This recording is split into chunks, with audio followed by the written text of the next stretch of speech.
Welcome to EntreProgrammers Podcast, the podcast for developreneurs, the podcast where you get to be a fly on the wall listening to real conversations of three developers trying to tackle the challenges they face as entrepreneurs. Hey, what's up? John Sonmez here. Just want to take a second to thank one of the sponsors for this episode of EntreProgrammers, DigitalOcean. So I've talked about DigitalOcean a lot before on the show, and that's because they're just such an awesome company. I use them to host all of my websites, basically simpleprogrammer.com, which gets around 200,000 page views a month, runs on there, super smooth. Get Up and Code runs on there. The EntreProgrammers podcast that you're listening to right now, we use DigitalOcean for that. I use it for just about everything, and it's such a good deal. You know, as far as hosting goes, right, if you're going to run your own Linux server and do your own web hosting at $5 a month, which is the starting plan for DigitalOcean, you just really can't beat that. It's crazy. And when you do need something super powerful, DigitalOcean comes through for you as well, and it's so easy to scale up to that. I started out on Simple Programmer with a $10 a month box, and I was even able with that to get 100,000 page views a month without much of a problem. But when I wanted to scale up, all I had to do was bring the server down, expand the size, go up to the higher size droplet, and bam, I was up there, and I've expanded it a couple of times since then. So DigitalOcean, definitely awesome company. I would definitely recommend that you check it out if you have any idea of creating a website online, or you want to have your own Linux server to be able to do whatever it is that you want to do, some development or put out a production app. There's a ton of great things that you can do with DigitalOcean. Go to digitalocean.com and use the code EntreProgrammers to get a $10 credit. So digitalocean.com, EntreProgrammers is your code, and you get $10 credit, good for basically 2 months at a $5 box, so you can check it out. Hey, what's up? John Sonmez here. Just wanted to tell you about Nerd. You can find them at nird.us. And what Nerd is Ruby on Rails managed hosting. It's a pretty cool service because what they basically do is they can manage your entire Ruby on Rails application, do all kinds of neat stuff like configure the services that you need, do continuous deployment, DNS, and SSL management. They'll also migrate all your data from your old host. It makes it super easy to sign up with them. They update your security on your application, have the latest security patches, and then they also provide 2 hours a month of application bug fixes. So that's pretty dang awesome. Anyway, so check them out. You can go to nird.us, and when you sign up, you're going to get a referral code. You're going to basically get a $100 discount if you use this offer. So check it out. It's totally worth it, and let us know what you think of it. You can find the link there to sign up if you just go to nird.us/manage-rails-hosting. That's nird.us/manage-rails-hosting, and then just put into the contact form freelancer, and you'll get that discount code. Hope you check it out and hope you enjoy it, and thanks for listening. We're live. All right. And I'm finally in my new home, my wonderful office. It's so beautiful right now. I see part of a guitar. Yeah. Yeah. Pick the tiniest room in your house, huh? It's actually, well, I guess it's somewhat small, but I don't really need a large space. So. Is it a bedroom? It's technically, so it's kind of weird. So our house, the third floor of our house is the master floor. So it's like, the way it was designed is it's the master bedroom, and what I'm in right now is like a storage, like there's 2 master walk-in closets, like the whole floor is the master suite essentially. Okay. And so what we did is we had them put a door on the master bedroom, like the part that was actually the bedroom. So now that's the bedroom, and then this is like one of the huge closets, I guess, which would be the storage place, which is my office. But I had them put in a skylight. Oh, nice. Yeah, so that'd be really nice. So no window, just a skylight? Yeah, just a skylight. So okay, that's nice. You at least will know. You can't turn off the sun. Yeah, well, you could like put a shade in, but you know what? I was thinking like, would I ever want to turn off the skylight? I don't think so. You know, like there's no reason why I'd want to cover up that light. So. Yeah, at least this way you know what time it is. get some Yeah. sense. My first job, I had an office, and like it was like in this concrete bunker, Yeah. and I couldn't see Oh light. yeah. It was terrible. Yeah.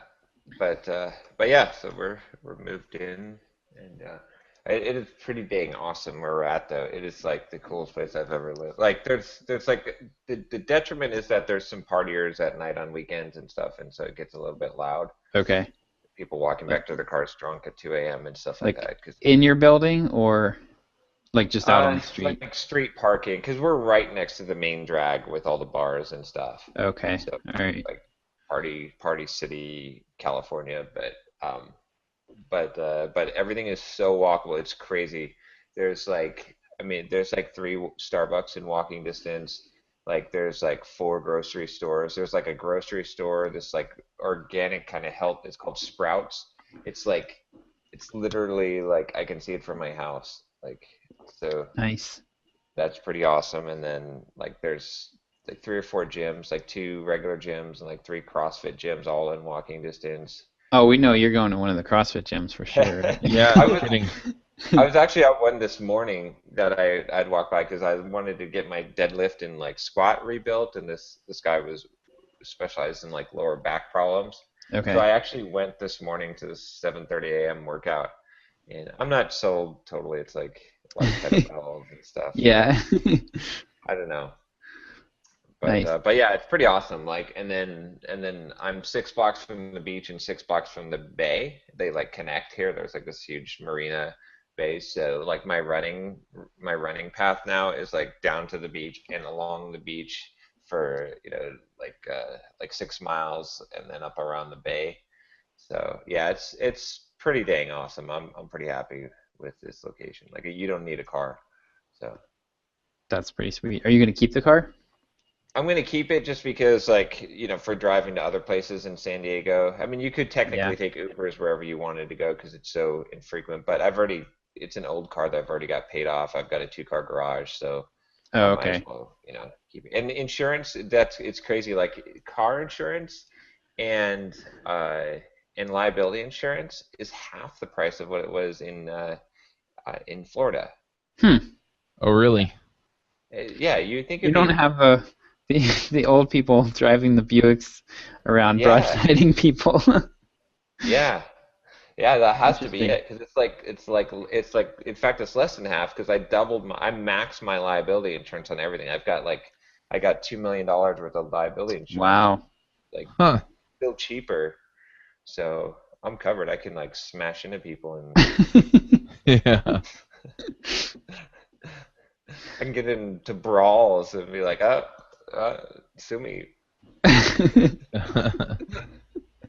At least once, right? Yeah, exactly once, you know. But no, it's pretty awesome though. We just got an empty house. I'm meeting with designers like interior decorators to Oh, cool. try and get the whole.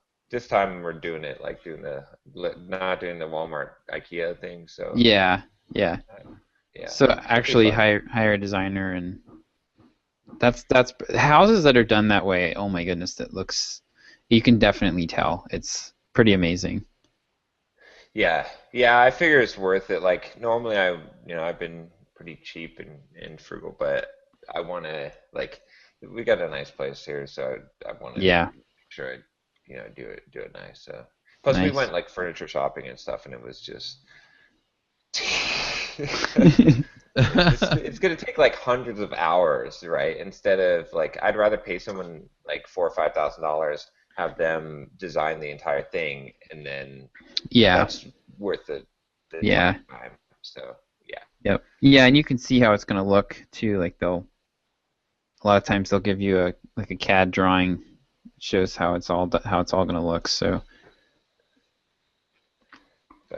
But yeah, I think it's pretty awesome. And there's the other awesome thing is there's like all these like there's a Chipotle and there's like these bowl places like the rice bowl places. There's a whole bunch of them, so I can like go and just grab healthy food, just like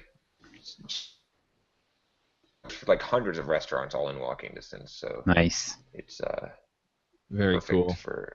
for my lifestyle. So It's pretty awesome. So, yeah, Did you get your it's pretty furniture cool. back from the? You get your furniture back from the? From the Yeah, or your stuff back. yeah. Oh no. So they tried to hold my furniture hostage. The moving company did.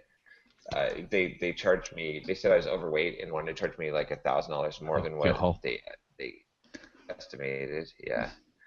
So I was like, oh, I had to deal with that scam, and then we finally negotiated something, and they delivered the stuff. But then just last night or the night before, my wife is looking through her jewelry box, and like all of her most of her rings are gone. And Oh, like, God. yeah, That yeah, sucks. so Did she yeah, so they did she lose stole. the engagement ring too, or? No, she was wearing that, so Okay, because she that's had it yeah. fused to the wedding ring, so. Oh, okay, cool. Yeah, so nothing super valuable. I mean, it's kind of funny because like they have you fill out that high value chart, and we're like, oh yeah, we don't own anything over $1,000. Yeah, They're like $200 and $300 that are like that have sentimental value, like as far as jewelry to try to think about. yeah. So that's what I'm going. So that sucks. Oh So man. Oh, so they have you like declare, so they give you a chance to inventory stuff that you don't want stolen. Basically, it's like an That's opt-out system. ridiculous. It's like if it's not on this list, it's fair game. yeah, I'll tell you, if you move cross country, like I've done this so many times now, here's the optimal thing to do. So you make a first run through and you pack all of your stuff in all your valuables, right? Hmm. Anything that's Yeah, valuable that you pack that stuff, and and then you either just carry it on with you or you seal it up or send it ahead, probably just depending on how much stuff you have. Then you hire local movers that are reputable to load stuff to a cargo truck. Like you rent space on a truck.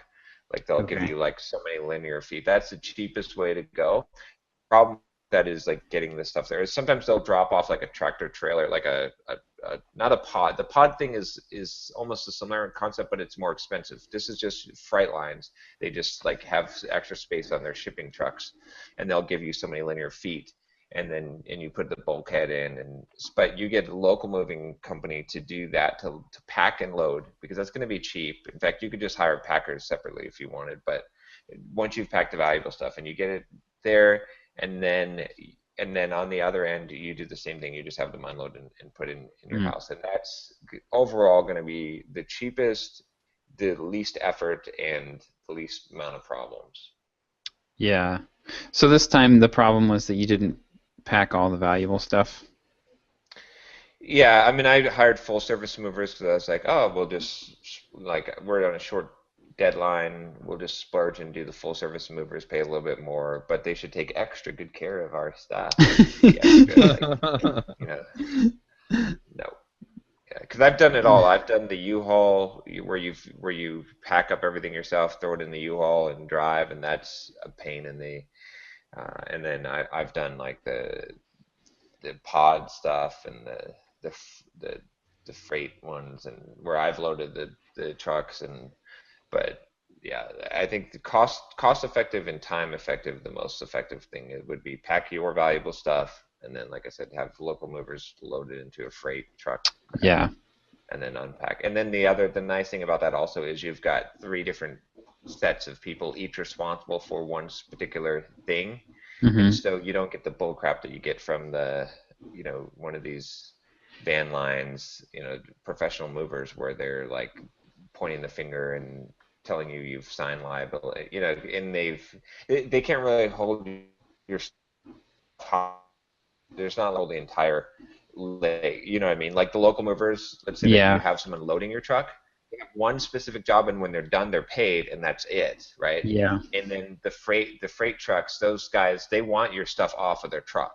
They don't have warehouses and stuff, right? They're just Right. regular shipping, and they've Yep. got 5 linear feet of space, and they're like, we want your stuff off. So they're not trying to hold your stuff hostage. They're not playing any games. So that's one. And then the last leg, having local movers unloaded again, it's as simple. So I would do it that way, and it'll be Yeah, cheaper.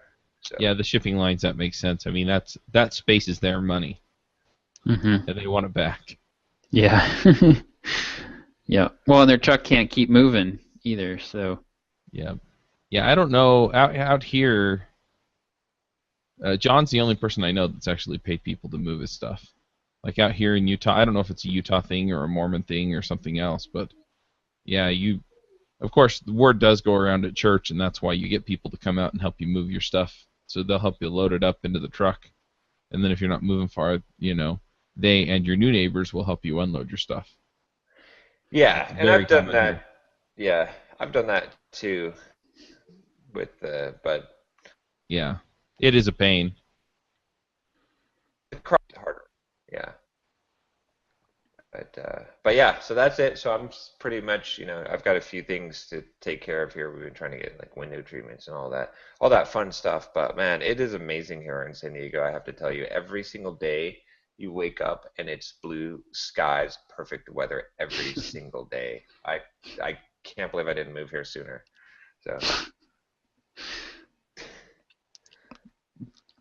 Josh knows because Josh came down to visit. It was. Yeah. Well, the one day, I don't know. The one day though, like we were there for what, like 3. I was there for like 3 days or something, and the one day there were like these wispy clouds. It just kind of ruined the whole thing. We were both pretty miserable. But yeah, it's pretty beautiful there. So Yeah. I've been to Los Angeles and didn't really like it, but I liked San Diego a lot. Oh, check it out, Josh. The designer, one of the designers that came by the house, the interior decorator, she does this like house in a box thing where she like has a flat fee and she designs your whole house. Oh, like, 3D cool. rendering and stuff. And she was like, her boyfriend were at Convert. You VoIPed out on me there. I was going to say, does he keep dropping out, or is it me? Yeah, no, I think it's John. I think you. Wireless. Yeah, your But Wi-Fi. They were at Traffic and Conversion Summit. Oh, that's cool. Yeah. Yeah. Nice. Yeah, that sounds like a pretty cool business. I bet you you could really charge a premium for that. Because you're going to be, I mean, the people, like the top end of that market, oh my goodness. Oh, it's crazy. Yeah. Nice. There was this one designer that, like, for Iranian designer that, like, I looked on the portfolio and it was like all these like estates were in DC, and it was these like mansions. It's like it worked with $7 million to $100 million clients. Wow. One piece of furniture is like $70,000. Crazy. Wow. Oh my gosh, I can't even imagine. Yeah. So anyway, that's it. I don't want to like.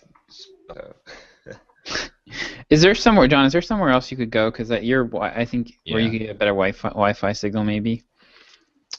Oh, let me Not see. sure. I'm not hardwired yet because I've Comcast got. hates us. Is that any better? I don't know. Tilting the. We can see. Yeah, we'll just have to see when you're saying something Okay. brilliant. That's when it's going to drop out. Chuck, Yeah. the answer to all of your problems is.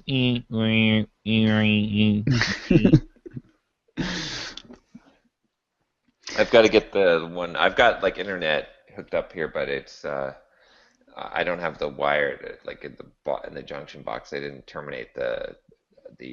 There's no RJ45s on the Cat 5. Oh, okay. So Gotcha. Are you having to have that run? it's already run. I just need to either crimp it myself, put the ends on, or I've got the guy that wired the house. I want him to come out and do it. Okay. So I'm also gonna get like a home security system. So I've got to figure that out. Cool. So far, that seems a little better. You haven't dropped out, so we'll see. Yep. Is that like moving the antenna on top of your TV? Yep. Better? Oh, no. Oh, wait. Oh, man. So this week has been full of fail for me. Lucky Oh Chuck. no. So I postponed Ruby Remote Conf because I had 4 open speaking spots. Ouch. And I went to Mountain West Ruby Conference, and like 3 or 4 of the speakers there, they were like, "Oh, I would have spoken at that." Just like, so I am talking to people now. I just postponed it till the end of June, and emailed everybody and said, "Hey, you know, I'll refund you, or you know, give you your credit for the conference back or whatever." And in case they can't come, now right. that the dates have changed. And nobody has asked for their money back or anything else yet. So Okay. Oh, cool. so that's been kind of gratifying. And I missed a few people that either had bought ticket packages or had bought the entire season, the entire year. I missed some of those folks when I emailed out, and I emailed them, and they were all like, "Oh, okay, that's fine," because I was like, I'm not putting on half a conference, and I'm not going to just bring people in so that I have a full conference that's not good. So Yeah. and they were all cool with that. Are you gonna just do 11 then instead? Just drop one? No, I'm just going to do it at the end of June. I have another one scheduled for the beginning of June. Okay. But anyway, what I'm doing now is I'm actually working on getting speakers lined up for basically anything within the next 6 months. I've talked to a few of my friends who are conference organizers, and what they've said is that if you want a speaker, your best bet is to talk to them at least 6 months before your conference. Okay. So I'm like, yeah, that makes sense. So I'm trying to secure people now. Mm-hmm. I've got people buying React Remote Conf tickets with 1 or 2 speakers listed, and they're not even big names. React seems like it's really, really hot. It's really hot. It's really funny. But yeah, I'm getting some publicity from iOS Remote Conf. Definitely plan on promoting that while we're out with iFreaks at Build. But yeah. So Have you talked to Wes Boss about React? No. He's got a product. Might be. If you'd like, I can introduce you. Yeah, that'd be great. Okay, I will do that. I wouldn't think you'd need 6 months notice for a web-based. I mean, for travel, for a conference, I would think that you'd need to let speakers know. But yeah, but a lot of my issues right now were that people were either getting ready for another conference within the next week or two, or things like that. And so if they've made the commitment and they know they're going to speak, like even if they were going to speak at Mountain West Ruby Conference, which was supposed to be the same week, they could have worked it in and made it happen. So I see. Yeah, so I'm a little worried about iOS Remote Conf. I have a few people on the docket, but not enough. And so I'm going to go reach out. I know a few people that can get me quality speakers, so I'm not super worried, but I am jumping on that now and trying to get some of these other ones lined up. The other thing is it's way easier to get tickets, or to sell tickets if I have speakers listed. Yeah. So. How are you? I'm curious. Like, how are you? When you approach speakers, how are you? Are you pitching them like, I'm doing this awesome thing and come speak? Or like, how are you doing that? Mandy's been reaching out to him. I'm not really sure. I should Okay. look, because I think it would probably go over better if I did enumerate some benefits to coming.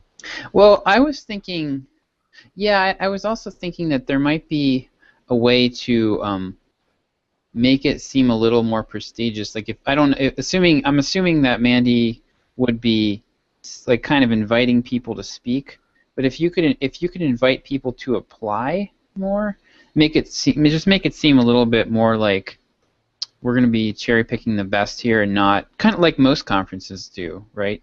Like most conferences just accept a bunch of applications and then they pick the ones they want, and they don't have to go around chasing people and begging them to speak. So there might be a positioning thing there that would help. So I have a call for proposals, and Okay. I definitely let people know about that. I usually like to invite a handful of people. Okay. Yeah, the big names. It's a mix of big names, like you said, and then also I tend to like to get, and I know some of the folks out there that aren't excited about some of these movements might take offense at this, but I usually try and find somebody who's awesome, who meets some minority criteria. And Okay. what that does I found is it makes it so that the other minority groups feel more like they can put in their call for proposals, and that I'm more likely to accept them. Mm-hmm. I mean, we do blind selection anyway. At least I bring people in that I know and trust, and then what happens is they rank the talks, but they rate the talks, but they don't get to see any of the demographic information, so names or emails or anything. Okay. And then I just start at the top of the list, and unless I just don't want the talk, or I already have 3 of those, whatever they are, then I just start accepting talks. I'm seeing a hashtag here. Remote Conf so white. I know, right? Yeah.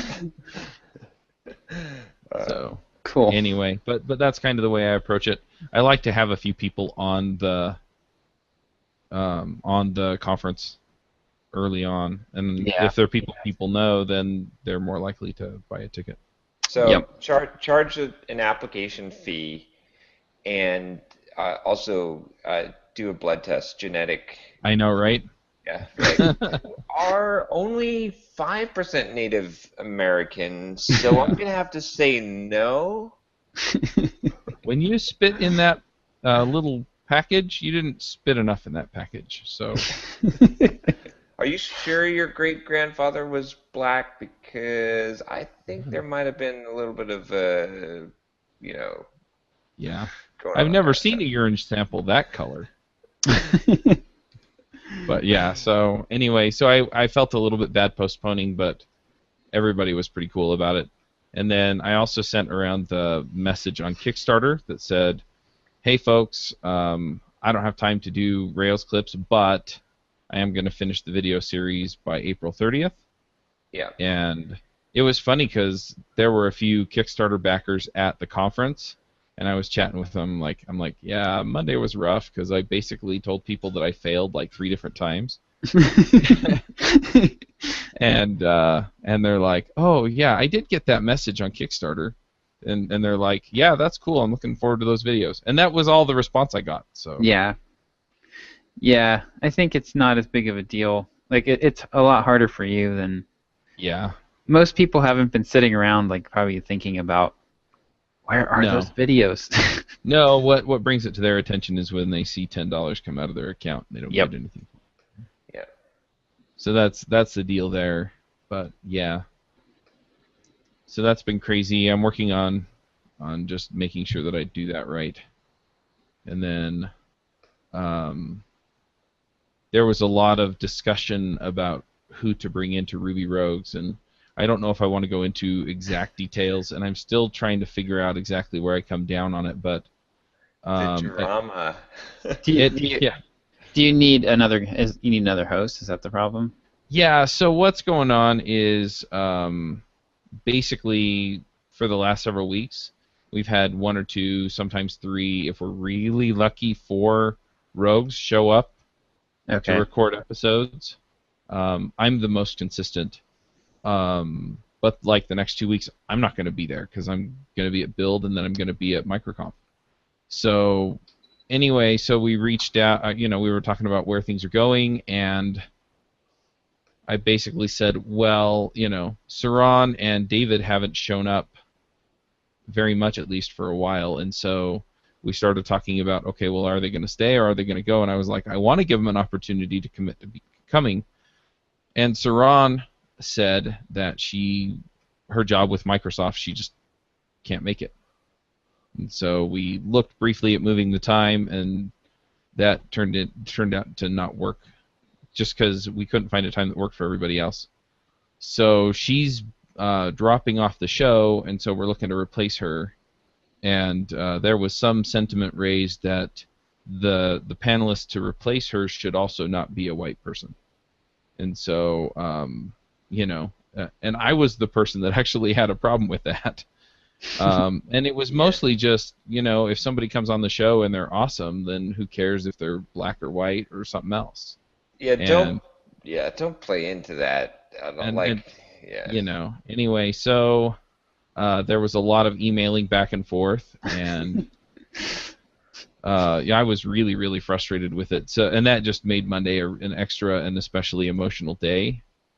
Tuesday was Yeah. less so because when I sent my response, I got no response for about 48 hours. Basically saying I don't pick people that way. I don't pick people based on race or gender. And yeah. How is it not racist? How is that not? How is that not racist? I don't understand. Oh boy, here we go. If you're like, I don't pick people based on race or gender. I just look at who's the best, and if it happens to be 5 white guys, then it's 5 white guys. I don't care. Like, it's just how I pick them. But then when someone says, "Oh no, we need to get some diversity in here," that is racist. It blows my friggin' mind. Like, yeah, I think it cuts both ways. Like, it's funny. I'm probably going to get myself in trouble, but a lot of the things that I find the activists saying, people, so this can happen to people of color, or who cares if it inconveniences a few white dudes or something like that. And I'm like, yeah, but if anybody turns that around, then everybody loses their mind. And so, it's like, why can't we just, we all care if it inconveniences anyone. How about that? Right. Or, things like that. So, I'm not going out of my way to try and maintain any kind of status quo in the community toward racial or gender lines, because I don't care. And there was a lot of that discussion. But the thing that really came out of it that really affected me most was that all of the folks that were weighing in on this, they all pointed out, you have a platform and you're not recognizing the power that you have.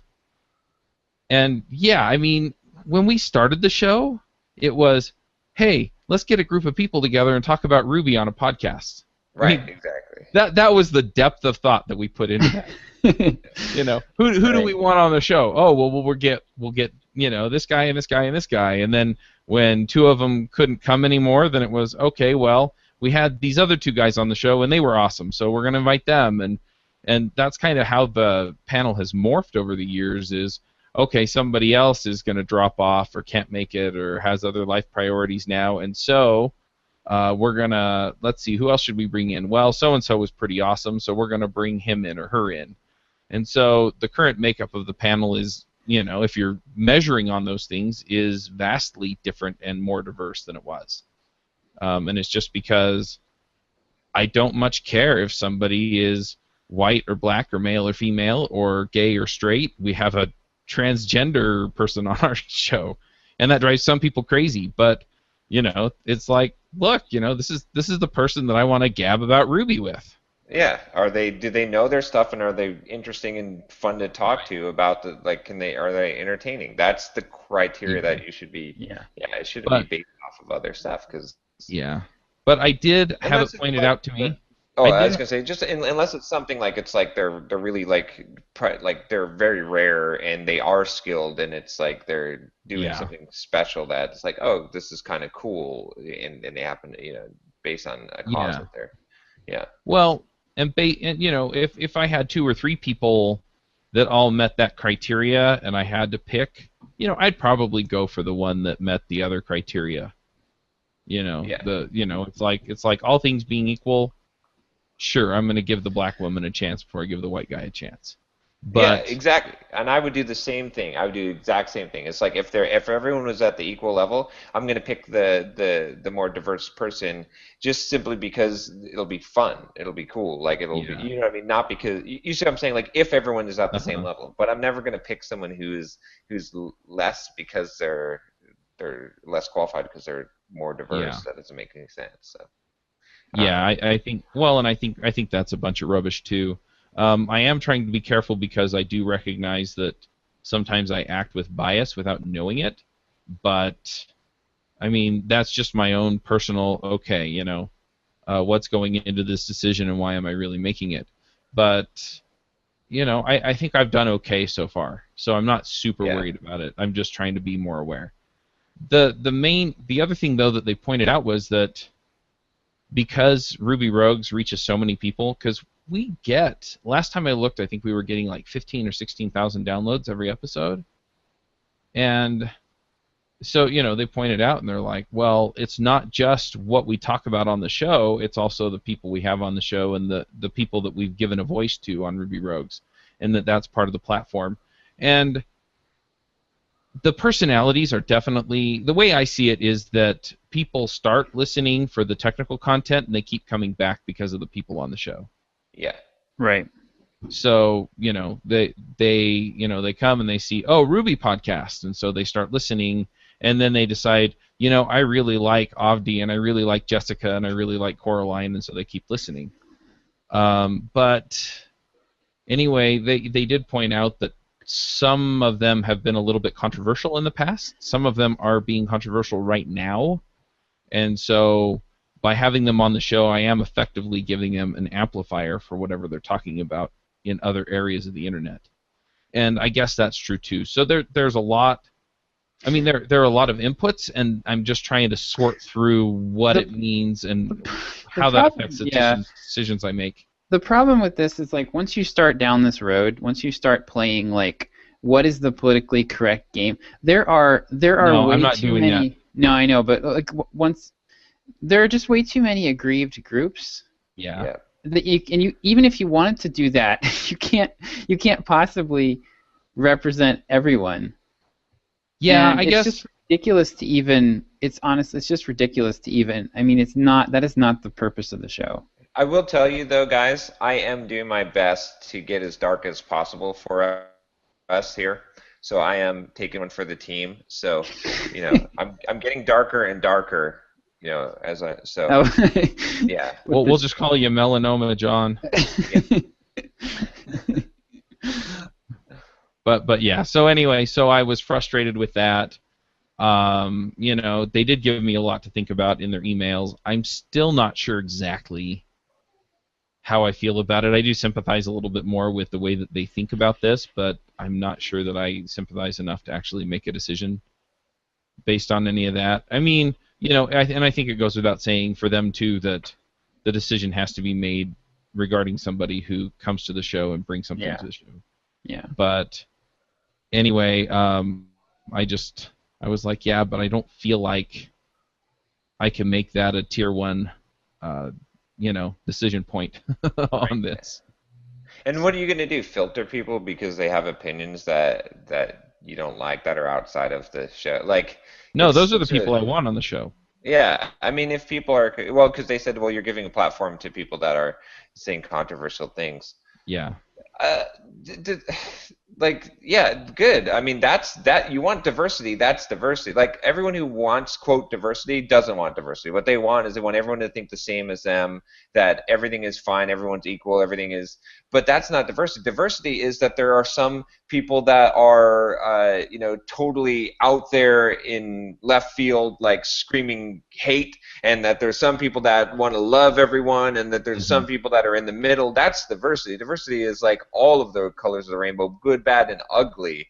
It's not like this one flavor that's being pushed. Which that's the stuff that pisses me off, because it's like you got to accept it all, like, you know what I mean? Like, it's not like, okay, there's a very small list of pre-approved things that are diverse. Yeah, it's true. Well, it's funny because it did come up when we were still with mostly the original group, and we were all white men, but James has been disabled his whole life, and Josh is gay, and he was about 10 years older than the next oldest of us, and he had been gay for most of his life at that point. And we all had different outlooks and worldviews that were vastly different. I mean, even David and I, who both grew up in Utah, and we actually both lived in the same neighborhood and went to church together when we started the show. We have different enough viewpoints on some things that it was actually a fairly diverse group of voices, even though it doesn't register on the demographic scale at all. Because we all made good money, we're all white, we're all men. And the only one that even met any of the criteria for marginalized groups were James and Josh, because James was disabled and Josh was homosexual. But, we all brought something different to the show, and that's what made it awesome, is that we could have a discussion about it and explore areas of it without offending each other about it. And that's the kind of discussion I want. And so, I mean, if we have to bring somebody in who is demographically diverse because they have a different viewpoint on things to get that different viewpoint, I'm all for it. But if we're bringing somebody in who thinks like the rest of the group or thinks like, too much like one other person in the group, then it doesn't help the podcast because then we have two people basically saying the same thing. Right. It's much more interesting to say, well, my experience with this is that it's really painful, and somebody else say, well, my experience with this is that it's solved a lot of problems for us. Because then we can talk about what the cases are, where the intersection is, and why you may or may not want to consider whatever we're talking about. Which is totally valid. Where things start to go wrong is when you start caring what people think. Like when you start modifying what you're doing based on how you're afraid of being perceived or what you think that other people will think. Like when you're doing your thing and you're like, this is the coolest that we can make it, and that's why we're making the decisions is because this will make it the most awesome thing, then you're on the right path. Yeah. When you're on the path of, we got to appeal to, X, Y, or Z, then you're on the downward spiral of doom because you're never going to make everyone happy, and the more that you do that, the less you're going to have control, and the more that everyone else is going to have control of what you're creating. Yeah. But yeah, I mean, at the same time, I am looking at, because now that I recognize that I have a platform that does impact people do take cues from the shows.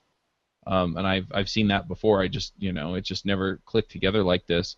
I really am thinking about what I want the shows to really be about, and not like JavaScript jabbers about JavaScript, but about how do we impact the community? Like, what are we about there? How do we impact individual people's lives and careers, and what are we about in those areas? And and then how do we reach that? How do we reach those people and make sure that we're having that kind of impact on them so that things are better for them. Yeah. And that's really where I'm thinking now. And if I come around to, well, one of the impacts that I want to see is more diversity, then maybe I will consider some of these things as at least for our first pass criteria for trying to find somebody who's got what it takes and meets those criteria. But right now I'm just not there. So we'll see how it goes. But anyway, I think we all kind of came to understand each other a little bit better there, even though I think we were all frustrated with each other. So between that and Kickstarter and putting off the conference, that was just not a fun day on Monday. Yeah. And then I went out and caucused, and that was really fascinating. I told people I was going out and caucusing. I don't know if I want to bring up politics on this show, so I won't mention who I went out for. We've kind of done. I can guess. We've kind of done that already, but yeah, that's true. But anyway, so I actually had a jersey that said "Cruise" on the back. But yeah, anyway, it was, I got varied reactions, and that's the thing that's really interesting to me is that I've gotten more and more to the point where I'm not interested. I don't care if I offend people. I'm just going to tell them where I'm at. Yeah. But I got some really interesting reactions from some friends that they're like, really? But the thing that's interesting is then you get this glimpse into how they think, and it's like, well, I can't go out for Cruise because of this, or I like John Kasich because blah blah blah, and just the reasons and rationalizations for people to choose different candidates and then back them. It has been really interesting, and it also gives me a chance to really challenge my thinking, and I feel like I make better decisions when I do that. So anyway, it was really, really fun. That was fun on Tuesday to talk to people and then go out and caucus. That's cool. Do you do that every presidential, or I guess it would be every 4 years potentially? Caucusing in Utah is every 2 years. Okay. And the reason is that the candidates for the House of Representatives in the U.S. and stuff are every 2 years. And then our senators are staggered, so right. 2 out of the 3 2-year cycles, we're going to be going out and choosing delegates that go and choose who's going to be on the Republican ticket. The other thing that's really interesting, though, is that it also goes into the state legislature and the the county level stuff and things like that. So if you really want to have a say around here as far as who's on the ballot and what the issues really are there, then you have to go out and you have to caucus. And then they kind of had... Not sure how I feel about that word as a verb. But We need you to caucus. But yeah, it was really fun. And then they had a presidential preference vote at the caucus, is the way that the party did it in Utah this year. So you just marked an X on your guy, and then they counted them up, and the precinct called it into the state, and that's how that went. So it was pretty interesting. I know that some caucuses, they tend to give time for Caucus. To be the correct plural there. Probably. I know some of them let people come up and speak and say, I'm gonna go to the state convention and I'm gonna give so and so a bad time, or you should vote for this person on your presidential preference because of these issues, but none of that really happened. Anyway, it was really interesting, and I think it's really important that people get involved in the political process wherever you're at, so that you understand the issues that are going on around you. Pennsylvania kind of sucks here because we're so late in the primary cycle that it's usually down to one candidate by the time. Yeah, it's the same here, but because we're not voting till May. Yeah, but because Trump and Cruz are so close. Yeah. Every state's going to matter until it comes down to somebody either getting enough delegates to clinch the nomination, or until we get all the way out to, I think California is the last one, and then go to the convention and see what happens. So yeah, I don't think anybody's going to have it. Yeah, so a lot of people got excited this time because they could go out and actually vote and make a difference. Yeah. I hear that California is going to make maybe the big difference in the Republican. So I think it'll be interesting. All 8 Republicans there. You get a vote twice, John? have to fight amongst yourselves. No, you had to be registered in Florida 30 days in advance, which I wasn't registered in the Republican Party. But I'm registered for California now. Okay. Is that the first time you've ever been registered? Yes, it's the first time I'll ever be voting at all, because I've never been in support of a candidate at all, but I am this time.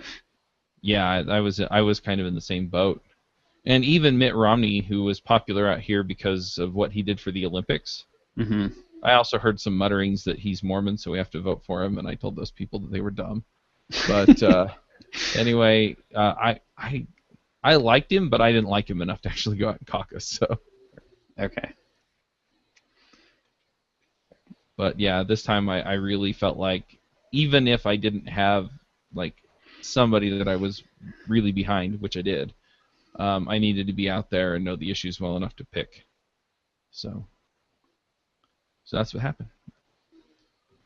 Yeah, my true opinion on it, I like it for the entertainment value, but there's plenty of that. Yeah, that's why I like this cycle. It's fun. But my practical opinion on it, my total practice, and the reason why, because everyone's like, "Oh, John, you're such an asshole. You didn't vote. You don't vote." It doesn't actually affect my life. It's not that it doesn't affect my life, it's that I can't affect how it affects my life. So it's, to me, political process is sort of like a natural disaster. I have no control over it, and I just have to deal with it. So the more energy that I put into it, unless I'm going to influence massive amounts of people that are going to swing a vote a certain way, and I don't care to put that much effort into it, unless I'm going to go to that level, my individual vote doesn't matter. Now, the fact that I have a public platform and I'm telling people that their individual vote doesn't matter could technically be a contradiction to make it matter. So that could bad technically. So everyone else vote, but anyway. But my personal stance has always been I should technically just tune out of politics 100% and just work on what I'm working on, because just like an earthquake, I can petition an earthquake, but it's going to happen anyway. Same thing, whoever's going to get elected, my one little measly vote is not going to change things one or the other. So, from a totally practical perspective, it's that's why I haven't voted in the past. But this time, I like the entertainment value enough that it's worth it to me, even though it's from a practical level not gonna. It's just wasting my time. But Yeah, the issue is though is that a lot of these elections are decided by who shows up. So if you really care that somebody gets in, you need to show up, and you need to get anybody else who's going to go out for them to show up too. But that's not really true because just my vote doesn't. It's never like so. As long Yeah, as but I'm that's the true only of one who thinks everybody. that way. Well, That's- yeah, but that's okay because I'm the one who can think like that, and that would just be me, right? Except that I'm talking publicly now, and other people are now picking that up. But that aside from that contradiction, just like when I'm in my private home and I'm not telling the public this secret about myself, just me not voting or not giving a crap doesn't make any bit of a difference at all. Even if I got 3 of my friends to vote, it still wouldn't make a difference. So there's like unless you actually have a real impact, you have no impact. And that's the like there's like a tipping point. So I mean it's all fun, like the fun aspect, but like in reality, yeah, I agree with you saying, like at a mass level, but at the mass level, it's the same thing like recycling or polluting. It's like it doesn't matter at the individual level, but at the mass level it does. So you got to have everyone believing this thing to be true, so that at the mass level the thing works, just like the cogs in the machine work if everyone's doing their part. But at the individual level, it doesn't matter. I think you're both right and wrong, but it's. I mean, you're right in the sense that if everybody goes out and votes, then yeah. And then people say, oh, but John, if everyone thought the way that you did, then yeah, then it wouldn't work. And it's like, yeah, but that's why everyone doesn't think the way that I do, so I can think the way that I do. If everyone did think the way that I did, then I couldn't, but then I would actually have an impact with my vote. So as long as the majority doesn't think the way that I do, the way that I do is correct. And when that switches, which it never will, then what I'm saying will be incorrect. I think majority what of you said people- sums up why you're both right and wrong. But I recognize that. the majority of people don't vote though. It's like 40%. Yeah. So well, and so fully 5 half of those don't even know what they're voting on. They're voting Sure, on a guy 5%. because they look like his dog. If an extra 5% of people, the 5% of the elected turn out, that's a massive swing.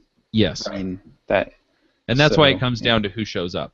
Yeah. The other thing is that if one party or movement gets people excited and the other one doesn't, I'm thinking John McCain versus Barack Obama, when people just didn't come out because they weren't excited, and Obama's people came out because they were excited.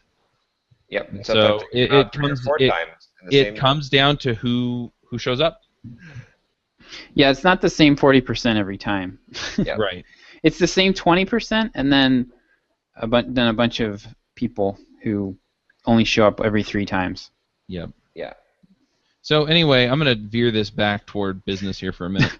Because I'm sitting here thinking about this, and then I don't know why it came into my head, but it did. Hold on, wait a minute. We can't go back to business yet because we have hit race, we have hit politics, we have not yet hit religion. We must hit religion. Hey, I mentioned that Mormons help Mormons move. Yeah. Oh, okay. All right. Yeah, you did. Okay, we've hit religion. Yeah. All right, that's good. All right. And Mormons Okay, vote for Mitt Romney, so Yeah. There we go. we got a twofer there. Well, it's funny because in this election, Mormons overwhelmingly backed Cruz over Trump. Yeah, I'm not surprised. Yeah. Anyway, yeah, I don't know what that means. It's just an interesting fact. Anyway, so one thing that I want to jump on real quick is that I've been looking at putting up a landing page for Get a Coder Job. Yep. And I've been sending emails around, and I'm going to start putting that link into the emails. But and I have Thrive themes, or I have Thrive something or other installed on the blog.devchat.tv, and I think that's where I'm going to put it. And then I'll just have it forward to there. I'm trying to decide if that's a good idea or if I should go actually like buy a landing page theme somewhere and put that up or what. But I haven't quite been able to figure out how to put one up with Thrive themes anyway. So to do a landing page with Thrive, do you have a WordPress installation? Yeah, and I can Okay. set up another WordPress installation just for the book website if I wanted. Okay. Well, we're actually going to be combining so we have separate WordPress sites for 10 steps and devcareerboost.com is the how to market yourself. We're actually going to be combining those back into Simple Programmer just because it's stupid to have three different Right. WordPress sites when they're really just one page. So what we're gonna do, actually, the reason we have the Dev Career Boost one is because John set that up as part of our challenge. We did one of those 24-hour challenges, so he couldn't use Simple Programmer because it already Right. had traffic. And that's literally the only reason. I realized that like about 2 weeks ago. I was like, John, this is stupid. This is the only reason we have two sites here. So we're gonna combine them.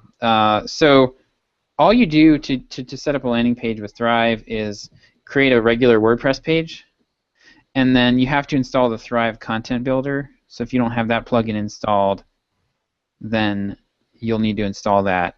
And then there's a little button on the top of the page that says Edit in Thrive Content Builder.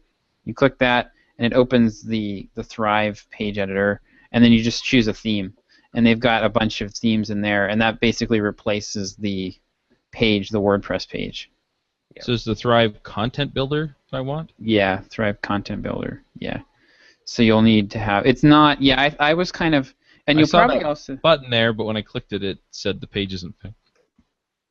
Oh, you have to publish the page. Or yeah, I think you have Oh, to publish yeah, the page. I don't think I had the right thing installed because I think I installed Thrive Leads and not. Okay. Yeah, you need. I think you'll need Thrive Leads too. I'm not 100% sure. If you're going to do a lead gen. No, I got page- the right thing. It says Thrive Visual Editor. Yeah, that's what you want. Yep. Yeah, that's what I installed, but You have to publish the page. The page has to be like. It needs a URL for the. That threw me for a loop too. Thrive is to like. publish the page in order to edit it with Thrive. Yes. Yes. Okay, funky stuff. That's interesting. Yeah, so what I've done is like I will just change the URL. Like if it's going to be the home page or whatever, I'll just change the URL and then edit it to be whatever I want it to be when it's done. So yeah, that threw me for a while. I think I spent like half an hour trying to figure out what the heck was going on with that. Okay. So, And then once you do that, then you can there's a little drop down. You'll have to poke around. It's not the easiest thing in the world to find, but there's like a little drop down that you can pick. I think it's like Thrive. I can actually look because I have just instead of doing this from memory. But yeah, it definitely. I feel like Thrive took me about, like anywhere from 4 to 8 hours of messing around with before I felt like super comfortable with it. And now once you get it, like it's fantastic, but it definitely takes a little bit of fiddling with at first. And there's definitely some things about it that really aren't intuitive. Yep. oh, this is different already. Yeah, I just created a page and said I want to edit it with Thrive Content Builder, and yeah, did you and it's coming up? So yeah, but it's not doing anything on here. Do I need like some JavaScript installed on the page or something? no. What are you seeing? I'm just seeing a blank page. Look in your Chrome, whatchamacallit, debug Oh, yeah. window. Privacy Badger is turned off. I don't see anything else here that would be interfering with it. Do you see in any JavaScript errors in the Chrome debug console? Oh, that's a good. Yeah, there's some optimization. Is it a pretty clean WordPress site, or do you have a Oh lot no, of it's a custom theme. But yeah, I don't have very much else installed. Okay. The custom have there's a lots- chance. Like compression, JavaScript, optimization, minification, or anything like that. That always screws it up. Yeah, there are no JavaScript errors. Well, this took us a little fiddling. Okay. You might, if you don't have a lot, if there's nothing else going on the site, you might want to just turn off the custom theme and turn off plugins, and then just re-enable and do that little dance to see if you can that figure out might be what the. interesting. So switch the theme and then switch it back.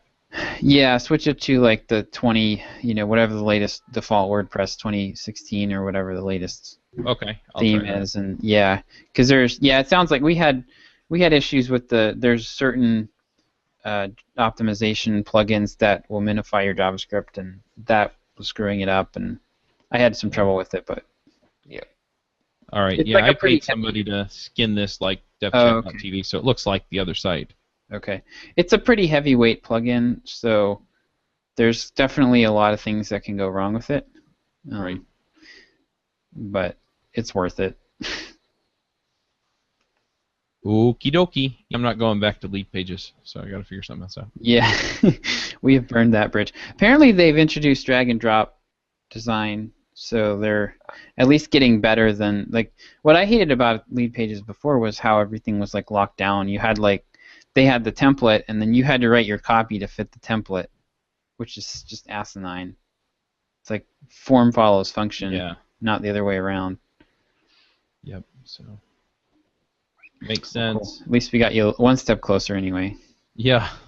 Yeah. Could just be a matter of like refresh, like just you might need to clear cookies and all that stuff too. So Yeah. And then I'll fiddle with it and see what I can figure out. okay, And- and throw up a red flag if you need help. Yeah, I will. So, yeah. And then, or I may just set up a website for the book. I don't know. Yeah. Just put it under its own WordPress installation under its own name. But yeah. And then the rest of my day I get to run over to the bank and tell them to stop being dummies because I closed my account, but apparently closed isn't closed with them. Mm. And so I had that happen to me too. PayPal's hit the business bank account like 3 times trying to Nice. pull money out, and it fails, and then I still get dinged with the fees, and then Yeah. I'm just like, I'm not dealing with you Yeah. people anymore. I'm going to go in there and I'm going to say, I told you to close it. And so, if anything else hits this, decline it, because I'm not paying any fees. Yeah. Yeah. Or I will caucus you, you son of a Yeah. Yeah. And then I left my credit card up in downtown Salt Lake during the conference. I have to go back and pick it up. I had that happen to me with Capital One at one point. I canceled the card, and I called them up and I said I want to cancel my account, and they said okay, your card has been closed, and they continued to process transactions after I canceled the card, and then I was getting bills from them, but I wasn't paying attention to them because I figured that I canceled that card. Well, like 3 months later, they're like threatening to turn me over to collections for like this. I think they had like $400 worth of fees and interest, and it was like every month they were doubling my fee. It was like a stupid like $10 charge or something, and then they wanted me to pay $400, and I spent. Hey, what's up? John Sonmez here. Just want to take a second to thank one of the sponsors for this episode of EntreProgrammers, DigitalOcean.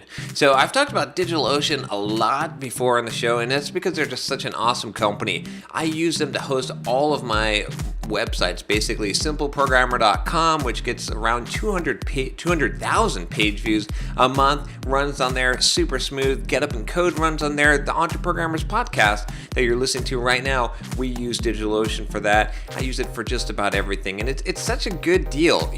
As far as hosting goes, right, if you're going to run your own Linux server and do your own web hosting at $5 a month, which is the starting plan for DigitalOcean, you just really can't beat that. It's crazy. And when you do need something super powerful, DigitalOcean comes through for you as well, and it's so easy to scale up to that. I started out on Simple Programmer with the $10 a month box, and I was even able with that to get 100,000 page views a month without much of a problem. But when I wanted to scale up, all I had to do was bring the server down, expand the size, go up to the higher size droplet, and bam, I was up there, and I've expanded it a couple of times since then. So DigitalOcean, definitely awesome company.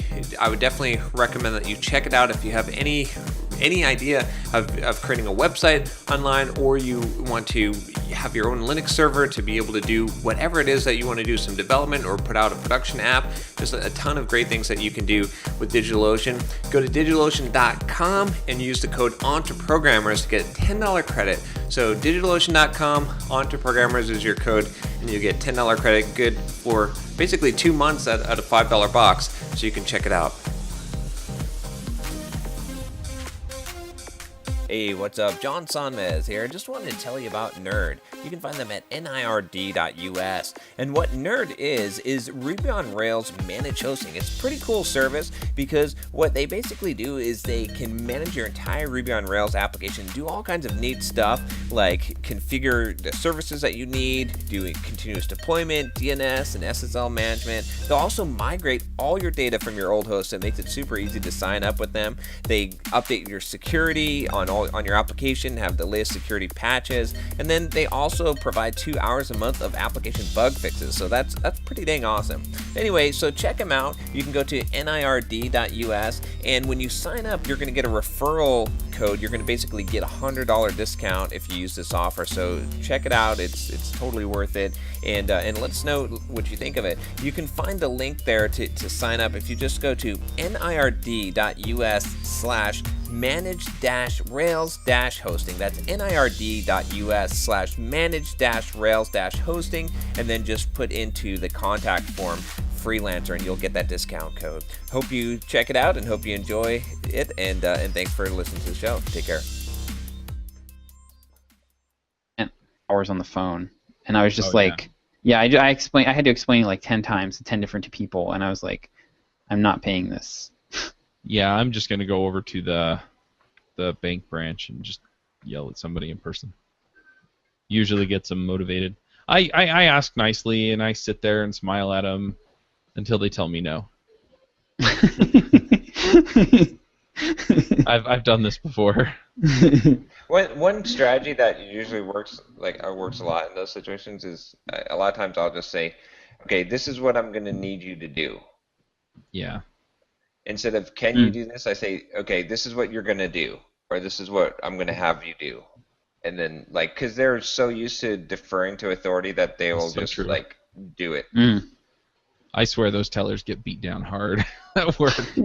Because they know, because there's a very big totem pole in the banking system, right? Oh, yes. Oh, yes. So, they are just, if you come in with a dominant, I'm telling you to do this, they're very likely to just do it. Huh. Yep. I'll have to try that. I will have to keep that in mind, too. I'm not sure I can pull that off as effectively as you can, John. Sometimes it doesn't work. Sometimes they're like, oh, that's cute. Would you like some coffee? Yeah. Yeah. It's worth a try. The only other thing I've done this week is, so I've written a few small parts of my book, but I started outlining it. I don't know if you can see this. I see sticky notes. Yep. Oh, look, it's Trello. So, yeah, I just, I kind of brainstormed a whole bunch of stuff that needs to go into the book. I'm going to rearrange it today and then basically move that into an outline that I can work off of. And so I have a skeleton to hang the meat off of. I can tell you right now that your book needs more diversity, but... I know, right? It's all orange people. One pink sticker and a bunch of orange. Yeah, and it's all square, So. What's wrong with that? I have my token orange sticky up there. Love it. So can you remind me what this? We haven't talked about this in a while. So can you remind me what this book is going to be about again? It's about finding a job as a programmer. It's specifically aimed at new programmers. Okay. I went back and forth for a while. Do I do everybody or just new programmers? But the people who are asking me are new people. And the people who are asking me if I know anybody are looking for experienced people. And so I figure that I'll just focus it on the market that actually needs it. And then I'll have good stuff in there, and I can, if somebody says, well, what about experienced people? I'll just say, stuff in there works for them too. And then I can really focus my message and make it very pointed and hit all of the pain points people are telling me they have and just nail it. Yeah, and so I think is it I'll like do better on the book that way? Is it like a find your first job? Yeah, basically. Kind of book? But a lot of the strategies work for anybody. If you're having trouble finding a job, if you're switching technologies but not necessarily career paths, in other words, you're an experienced programmer but you're moving from Rails to React, a lot of this will work for that too. But specifically, I keep getting asked by kindergarten teacher gone coder or something. Yep. Yeah, that was I went through boot camp, and now what do I do? They're supposed to line up. At that point, the companies are supposed to be lining up. I know, right? And you just You just pick one. Yeah, or I've had a few people basically say, I've sent my resume around to everybody and nobody's calling me. And it's like, yeah, there's a reason for that, and it's not your fault except for that you don't know what you should be doing instead. Yeah. So, I don't know, John, if you're thinking the same thing, but Chuck, we've been kind of thinking about. I've kind of been interested in having like a get your first job kind of product in our lineup. So I don't know if that is like if there's if it's a spin-off of your book, if it's like a course that you build on top of the book, but it might be worth something worth talking about a little more, because how to market yourself is a little bit broader. I kind of would like something that's hyper focused on newbies, and you could even build like a version of it that's customized for people who are job switchers, like I was. Because that was, I would have loved. I looked for something like that when I was job switching, and there was nothing out there. So there could be some really good potential there if you're interested. Yeah, I don't know if I want to sell it under the Simple Programmer banner per se, because I would like to build my own brand with products. However, and I am planning on doing a course or at least a set of videos that go with it. I'm not exactly sure on the format of that yet. I really just want to get all the content together and in a book first, and then I can say, okay, these are the things that are kind of demoable / hard to visualize just reading the book. Right. And then, I mean, I'd totally be willing to, let you do some kind of affiliate sales and actually theme a page and stuff so that it looks like you're still on Simple Programmer and buying it over there. Do you? What about? So, would you consider doing a licensing type agreement where we would pay you some amount of money for the rights to resell it on our site? Maybe. I'd have to think about that. Yeah, because that could be another option. Yeah, I always say maybe if I'm like, I haven't really thought about that. We'll have to figure out something, whether it be a cross promotion or something. I think there's a good opportunity for. Between soft skills and how to market yourself and this, I think there's some real synergy there, and I think we'd kind of be silly not to make each other a whole bunch of money by doing that. Yeah, I agree. Especially if you keep it. Like if you don't let it creep it over into more of a general, and I think it would be smart to keep. I really don't want to. I think it would keep it focused on the beginner market. I might have an appendix in there that's like, if you're a more experienced person, then try these strategies this other way. But I'm not even sure if I want to do that because I feel like it does. Well, I think it's the honest truth is that there's probably not a huge amount of difference between those two scenarios, but the perception is that there is, and so you need to, like, the beginners are going to assume they also don't have the one thing that's different is they don't have as many tools at their disposal. Right. I was going to say the difference is, I mean, the strategies will all work for them. The hiring processes are very similar, if not the same.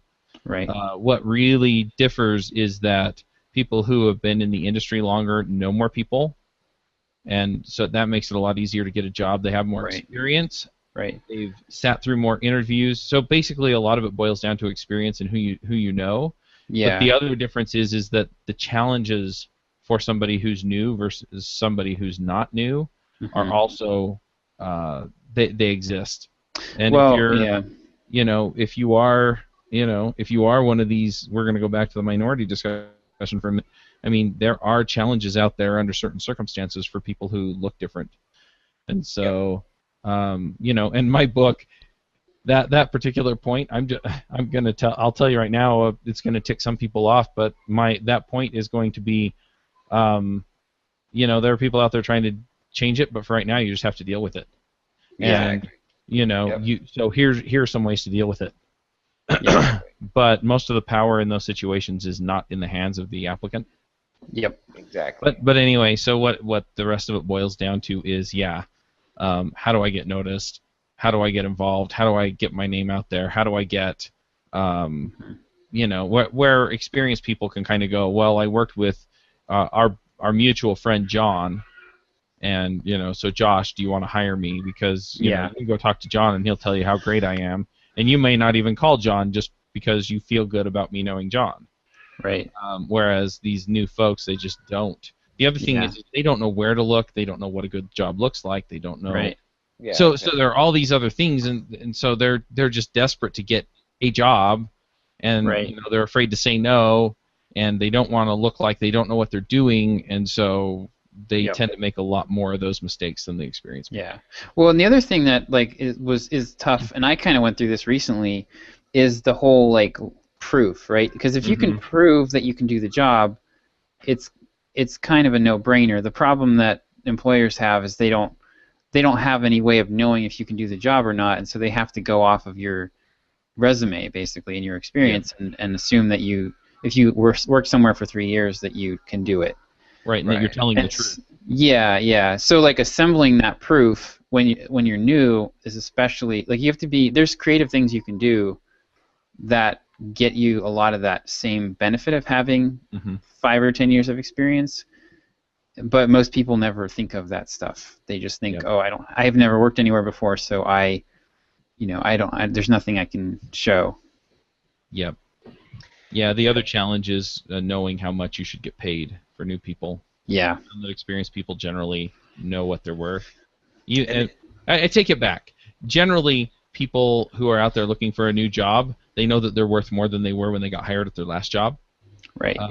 So they have a starting point. My experience is that half the people that are out there looking for their next programming job don't ask for enough in salary. Exactly. Yeah. But yeah. And see, the nice thing about this is I like the idea of making it hyper focused for the beginners. And I mean gardening for left-handed single stay-at-home moms, that book is going to sell better to that audience than just gardening, right? It's you target them, even though it's exact advice, and then you can take that content and you can repurpose it slightly, because it's going to be a lot of the same message, and now you can make another product or another book that's chicken soup for the teenage soul, chicken soup for the grandmother's soul, or you know what I'm saying, where it's the same content, but you've got a little bit of customization because it's going to apply the same, but now it's specifically for that audience. And then between the two targeted versions of it, you're going to sell more because both of those groups that come into it are going to say, oh, this is for me, and that's if you've ever read one of those books where an author's done that, and you're like, oh, that's interesting because it's the same stuff, but it's just that they put a different cover on it, and that's because that's the thing that appeals more. But yeah, you have the opportunity to create kind of a line from that. So. Now formulated for dog lovers. Yeah. And Chuck, I will personally drive to Utah and smack you around if you try to sell this for $29. The book? Yeah. This needs to be this needs to be at least a multi-tiered thing and have a tier that's $300 or so. That's my plan. The idea is, I won't tell you what I was just going to sell the book for then, but $19. Actually, I'm going to need the van for a while. I was actually looking at a little lower than that even, but oh gosh, okay. But yeah, I think people will pick it up if the promise is right, and if it helps a few people get jobs and they start talking about it, then it's going to take off. So I think you're right on that. Yeah, you could rip out pieces of it and sell them for make little tiny products that you sell for $9 or $7. So my chapter's on interviewing, or my chapter's on. Yeah, exactly. Have it be a guide or getting something. in the door or whatever. Yeah. Yeah, I would. Yeah, this is a very, very real pain point that people are feeling. You're going to have really, really good content for them. It's literally life changing. Yeah. If they read your book and do even one thing that you tell them, they will probably make back whatever you charge for it. That's true. Tenfold. And that's the math is very easy to demonstrate. So. Yep. But what I'm looking at is, so I was going to sell it for less, but let's say I do the book for $50. Mm-hmm. Then the next tier up, I was going to have a series of videos that go with it, and it may or may not get to the point where you could conceivably call it a course. I don't know. I haven't quite figured out exactly how deep I'm going to go there. But then the third tier is you get all of that stuff, and you can also schedule an hour with me where I sit down and talk to you, and actually we talk through where you're at and what you're doing and what you can change so that you have a better chance of getting that job. Because a lot of times people just need somebody to say, look, you're doing the right things, but you're missing this and this, and it's killing your job search. But that's going to be like $1,000. Yeah, I was going to say at least $500 for that. But yeah, yep. And the middle tier one will be a few $100s. The one challenge with this is that you have to catch people at the right time. Yeah. So so I actually did a survey this week of our audience and asked them how satisfied they were with their jobs. And what I found was that 8% were like utterly miserable, like off the charts miserable. And then 25% or like 23% or so were unhappy. So, just with you're going to have probably somewhere 5, 10, 15% of your audience would be, well, if you're targeting this at beginners, then you're only going to have one shot at those people, because once they get that first job, they're not beginners anymore.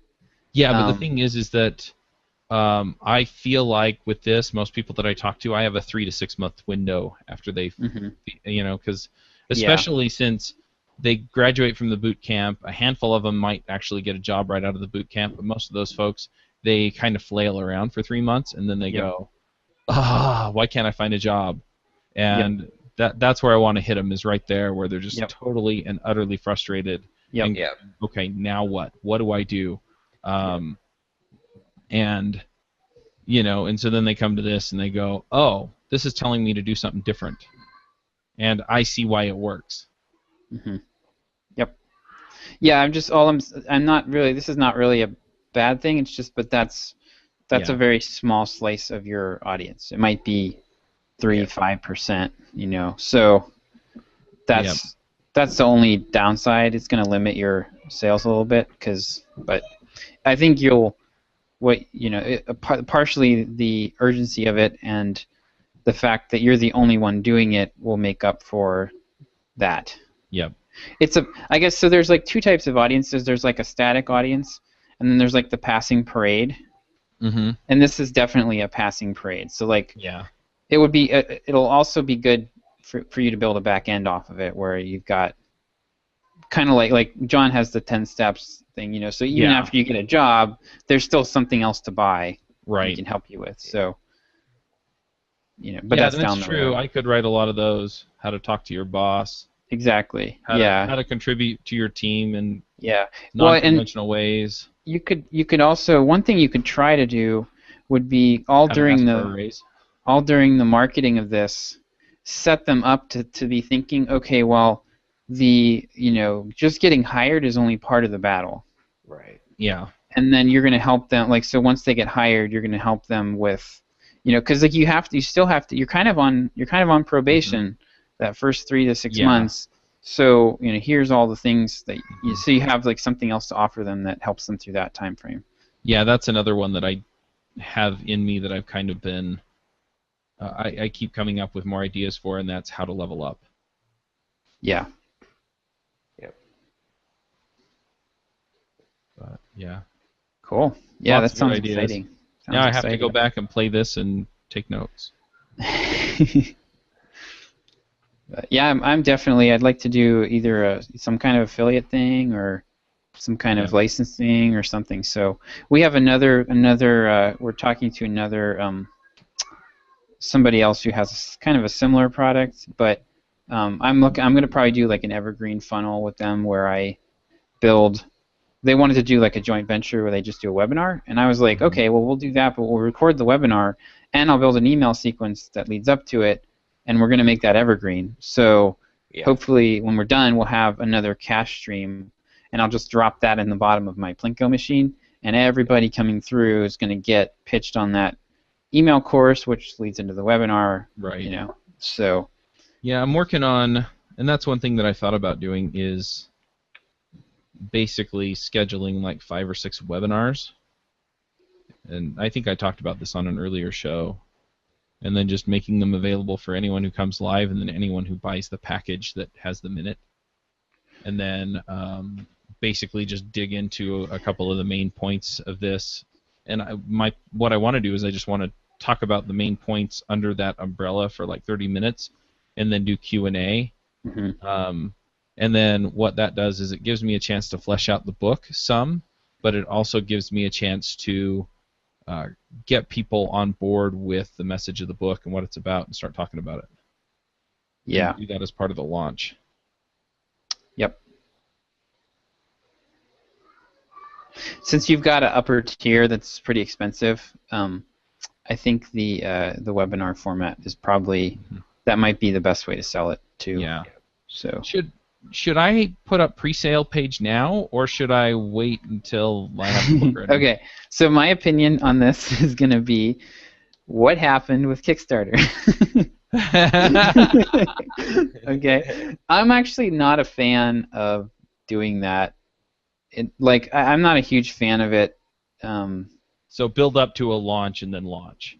Yeah, I mean, if you're going to do pre-sales, I think it's okay, but I'd like to have 80% of the work done ahead of time. Yeah, or at least have a huge head of steam heading towards the finish line. Yeah, but definitely put up a landing page where you're collecting email. Yeah. Oh, yeah, that's a no. Yeah. Yep. Should it be the same under the same umbrella as the devchat.tv stuff, or should it be its own thing?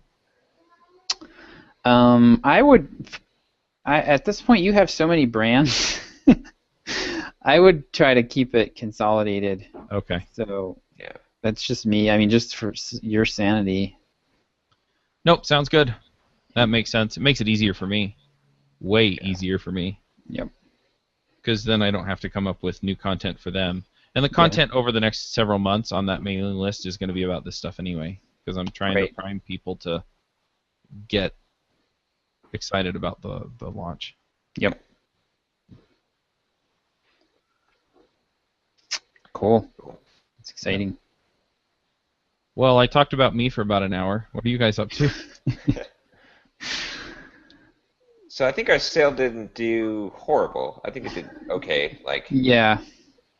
Hey, you were talking about this last week. Right. So what happened? To recap briefly, previously on EntreProgrammers, Josh screwed up the scheduling of it so that half the emails went out last week and half went out this week. Josh. Yeah. So but I was hoping that this week would be better than last week, or at least about as good, and it ended up being worse. So we ended up, I totaled it all up this morning, and it looks like it was like somewhere around just under 6,000. I think it was like 5,700 or something like that, which we both were kind of expecting more like 15 to 20,000. So that's kind of a big blow. But this morning I realized that I was going through the numbers, and I was like, oh yeah, let me check how I segmented this, because I knew I'd set it up so that we were going to exclude people that were going through a bunch of critical sequences, like email sequences. So I looked, and it was like 5,000 people who were like the most recent subscribers who were still going through the blogging course. Basically, the cream of the crop we excluded from the mailing entirely.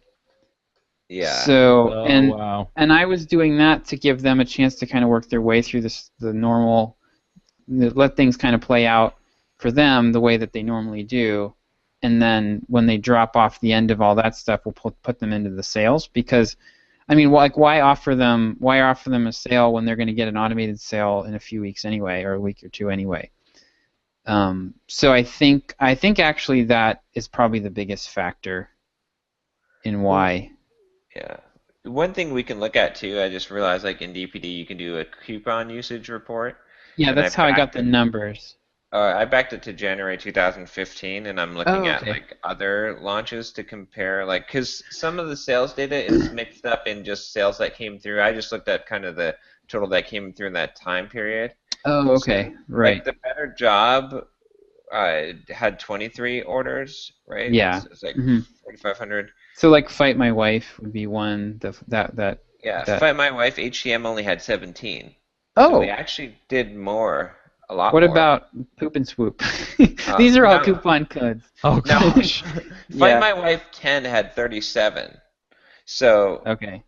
and then we had, Was let's that see, 10 Poop steps and or? Swoop did awesome. Poop and Swoop had 48. So, Okay. but yeah, Okay. Well, but that's not completely. Given that we excluded probably the 5,000 best, most promising prospects on our list, that's yeah. not that bad. And then if we look at, what was the other one? Was it Save 10? Save 10 had 10, I think. So, Yeah. Yep. yeah. So there's, different spring sale. There was a spring sale. It had 29. Okay. So, I mean, the list is bigger, but we excluded, like you said, a larger portion of it because I think in the other Yeah. sales I hadn't excluded that portion of the list, and that probably took hits on people going through the course Yeah, what it later hit, in that it in the hits. next month. So we're also I think the biggest chunk of them are people who have been through the blogging course and are now on the extended. We have this like really long drawn out, which I need to change, but we have this long drawn out blogging course follow up sequence that's like stretches on for like 20 weeks or something. It's kind of a little out of hand. So I Yeah. excluded people that are on that. A 20-week email course? Well, no, it's not an email course. It's like they get the email course. They get two lessons a week. The way the blogging course is set up is it's 2 lessons a week,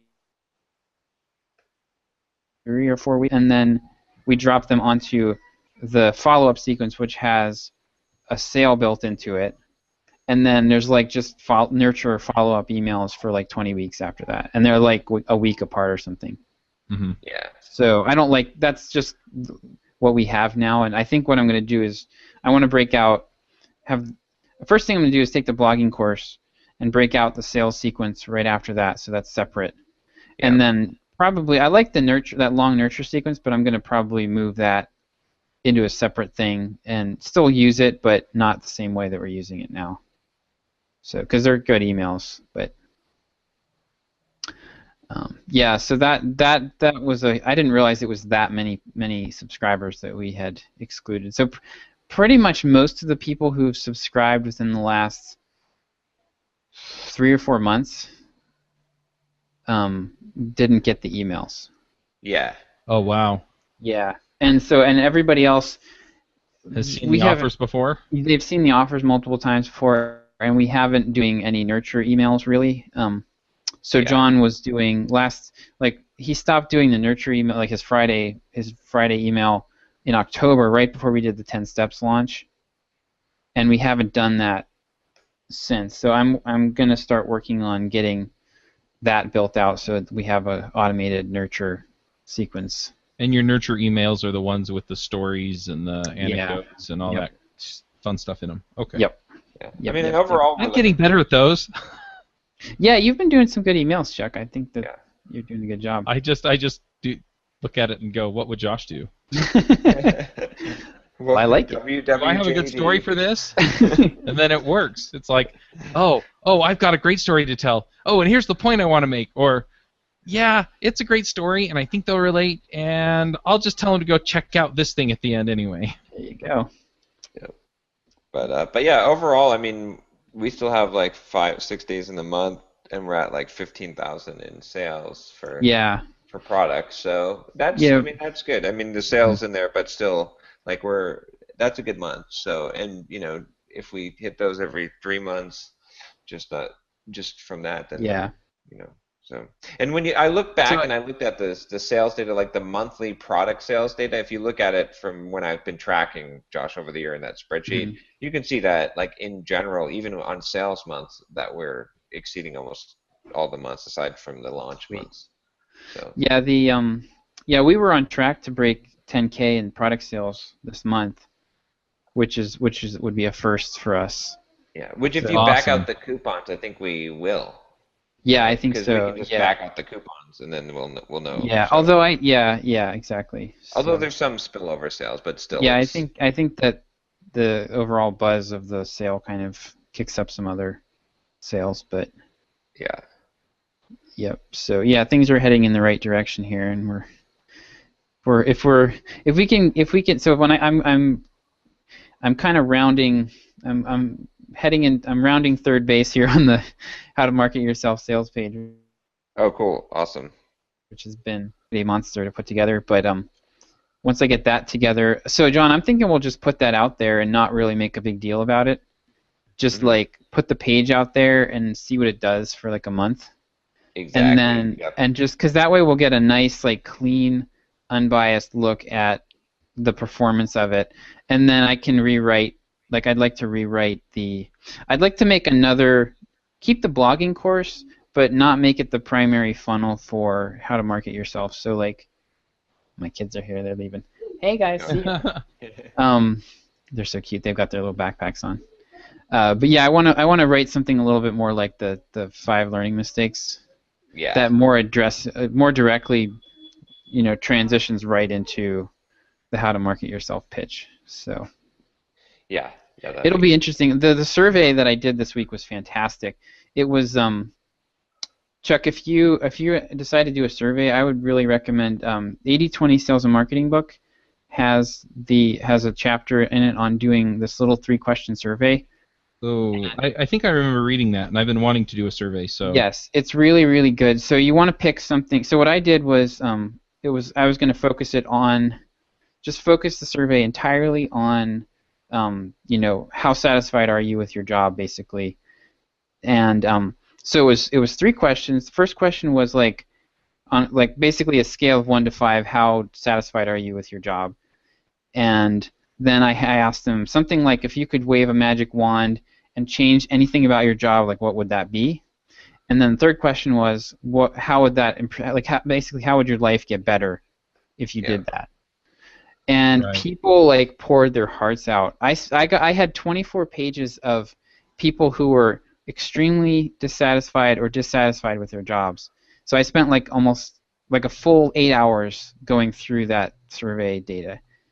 But what really makes this method work well is that you take the survey and you throw out, basically you look at the 4s and 5s, the most, the people that are most unhappy in their current situation, throw out everybody else because they're probably not going to spend money to fix their problem. Even if they're a little bit unhappy, they're not unhappy enough that you want to pay a lot of attention to what they say. So I threw those out, and then you take the answers that you get, and I just in Excel you just do a character count, and you rank them by who said the most. Who typed the most, because I'm giving them this little tiny window to write in, and so it's the MailChimp thing or a SurveyMonkey thing. Right. I've got this little tiny window. I had people who wrote me 500 words. Holy cow!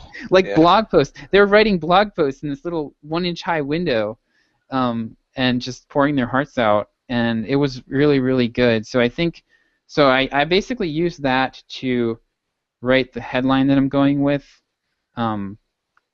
And so we'll see how it goes. But the lead of basically the lead of the sales page is going to be, John had this really awful, basically focusing it on John's worst job that he ever had, which was this consulting company up in New Jersey. And the scene that I'm starting with is when he's a consultant, he's a contractor, an hourly contractor, and he's screaming at his boss, basically the guy wondering if the guy's going to fire him on the spot. So that's kind of the tension is that's where I'm starting with it, and then I'm going to start the story there, and then I'm going to actually divert a little bit and talk about just how crazy the job hunt process is, and how basically 98% of people get screened out just based on their resume, and the average number of applications. I'm putting that in my book. That's exactly what I'm talking about. The average number of applications. Yeah, I honestly think that this sales page could probably work for your book. No swiping. But yeah, the companies get they get their first application within 200 seconds of posting something on Monster. They get 250 applications on average, and that's just for the average job. And if you want to work at Google, it's 10 times easier to get into Harvard than it is to get a job at Google. Oh wow. So I'm walking through like some stats, and I'm saying like basically, John took this job in New Jersey because he'd been sending out his resume for months and living on his parents' sofa, and he couldn't find anything because he was dealing with this crap, like just trying to fight. You're trying to fight your way through all this noise, and so then he settles for this job, and his life is hell for 11 months. So yeah, and it kind of gives me, through that story, I can hit on all the pain points that people are expressing. Because the number one pain point that jumped out to me was, my boss is an idiot. I hate my boss. Which I thought, that was kind of on my radar, but I didn't realize that was like the number one thing that people are really frustrated with. So. Yeah, one thing that, and I should write a guest post on Simple Programmer or something about it, but or put it on devchat.tv blog, but after a couple of contracts that kind of went the wrong way, I figured out that by the time I get to the point where I'm saying, I wish I had never taken this job, I wouldn't have taken this job if I'd known then, but I'm not ready to quit, that's the time I need to quit. Yeah. Because it's only going to get worse. Yep. Exactly. Yep. Yep. Yeah. So this story with John is it's like, oh my goodness, I was laughing so hard when he was telling it to me, because there's so many good details in it, and they basically hired him to be a fall guy. So they had this thing that they thought that couldn't be done. They had this job that they thought no one could actually do it. So they, like, rather than risking one of their full-time employees, they just hired a contractor to do it, and they were going to just let him go when he couldn't do it. And then he did it, so they had to keep him. And so then they basically make his life miserable for the next few months. And right. So yeah, and it all comes to a head when they try to force him to go to London for training. I think it was for training, and he refuses to go. So yeah, been having fun with it, but we shall see how it does. Yeah. So, the other thing, this is so awesome. I've gotten so much better at hiring people. It's oh my goodness, yes. I'm applying the same process to blinds, like to interior shutters people, and to interior designers. I'm meeting with like 5 of them, by the way, because it's like, you just have them all don't move fast, like just like get the full information. But I've hired 4 Linux people. I put out the job description for. We decided not to do Pagely because it was like, Pagely is like, they seem great. Like, I don't want to knock. I don't think we talked about the Pagely. Pagely is like, basically they're like WP Engineer. They're a dedicated WordPress hosting company, and we were thinking about that because we had the site get attacked a few times, and John spent days, like 2 or 3 full days, trying to get the site to stop crashing, and it was just a real nightmare. So we're either going to hire a Linux guy or go with one of the dedicated hosting companies that like specialize in WordPress. Right. And we were this close to going with Pagely, like going with a specialized WordPress company, because it's like, okay, that'll take care of the security problem, everything's fine, and the performance was like, I want to say it was about as good as what we had, or maybe slightly less in some areas. Maybe it could handle a bigger load, but the general response time seemed to be a little bit less. And so, but it's like $500 a month, and the DigitalOcean server that we have is $160 a month plus backups and stuff. So maybe it comes to $200 or so. So it's like an extra $300 a month, which isn't a huge deal, but it's like, you I don't know, like you keep making those decisions, and then you're stuck. So at the last minute, I was like, Josh, no, let's not do Pagely. Like, I don't want to pay this extra money. They're not faster. It's just not like that's. Yeah. It should be faster if it's going to be in the. So then I put out this job rec for Linux, ninjas that could optimize the fastest. I basically put out a job rec asking for someone who can make the fastest, knows they can make the fastest WordPress install on Linux, right? And we got like, I think 20 or 30 applicants. Most of them just throw away. But then there was some real interesting stuff. Like there was these guys that were like, oh, we don't use MySQL. We use like Cassandra or with Maria WordPress? or Was it MariaDB? MariaDB, and then the actual Maria is the new MySQL, basically. yeah, It's the open source one, but yeah. Oh, but I 'cause had no idea. MySQL, didn't that get like engorged? Like, didn't Oracle take bought that them. over? Yeah. And supposedly they're still out there, but Okay. But most anyway, people I'm not going to get into all the. yeah. I mean, most people run WordPress on MySQL. I didn't know you could do anything else. But like, there's another guy. One of the guys is running on Percona, and it was just interesting. Like, they had a lot of different, techniques and ideas about the stack. You could tell the people that really knew their stuff. Like, it was immediate. Like, Josh and I filtered through, and we found 4 people, that basically, so I've got all 4 of them hired. I think one of them ended up bugging out, but the rest of them are going on it, and good rates. Like, there's actually this guy from the UK that I think is going to end up being the best guy. That's like $20 an hour, and he's already set up the server. In fact, this is how crazy this is. So he's got a $10 machine, right? That he's taken the backup of Simple Programmer on. In fact, I've got it right here. I'll give you the link so you can see how friggin' snappy this is. This is crazy. It's faster than our $160 a month box on a $10 box. Yeah, go to that link and click around there and see how fast the pages come up. Wow. So it's just nuts. So that's totally the way to go here, because what we're going to end up doing is, I think what we're really going to end up with here is, I think we're going to end up with a total crackerjack Linux guy that understands way in depth. That's going to be a really cheap hourly rate. That's probably going to drop our server. I anticipate that we're not going to need a $160 server. I think that we want more than a $10.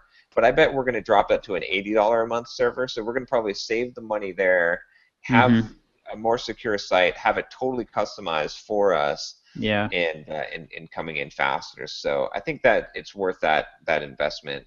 And then we'll be able to do anything that we need to do. It'll be nice to say, okay, let's move these sites over to here, or whatever we want to do with it. And I think that's going to work out well. So. Yep. Does he do Rails? I don't know. He's totally specialized too on just performance on WordPress on Linux. That's what he does. Oh wow. So my other idea is then to get a front end person that will handle. So once we get this nailed down, then the other slowdown is on the actual page loading time, not on the server serving it up, not the response time, because the response time is all controlled by the hardware, right, and that setup. But after the response time, the page load time, right, all the JavaScript and external APIs and calls and stuff like that. So then I wanted just total WordPress optimization guru that just works on the part above the machine, and get them to work on the site, and then we'll have blazing fast. And then we'd also have both those expertise in our in our fold, so that if we need help with any of those things, we have someone we can call that's not expensive, that we can get work done. So. Nice. I've been considering seeing if I could bring somebody in part-time to just do some chef setup for me, and then just show me how to maintain it, and then I just hire them for the stuff that kind of goes beyond what I want or am interested in doing. But you could probably find somebody for really good for $20 an hour. Yeah, that sounds about right. And I think that might be the next thing that I do with the next set of sponsorship checks that I get. But yeah, I'm with you guys on this, because it's stuff that I like fiddling with, but it's not stuff I should be doing. Well, it stops being fun when your site is crashing. Yeah. And you are, and you keep banning IPs, and they keep spinning up new IPs, and that's just stops being fun. Yeah, well, and that's the thing too, is that I can just modify the chef recipe, and then have it in my host ignore file or whatever, host.deny I think is what it is.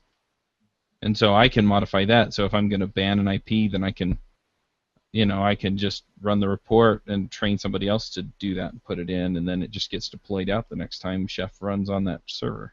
Yep. But yeah, I definitely like this technique because I mean, there's multiple like we're gonna have multiple people competing that are all doing the same job, so they're all installing a backup of Simple Programmer on a Right. server. So it's gonna be exact, and we can Hmm. compare apples to apples. Not only that, when we pick the best one, we're gonna have 2 additional backups, and then we're also testing response time because like it's a communication. How fast are people getting back to us, and what are they saying? You know, as Hmm. they're actually working a real job.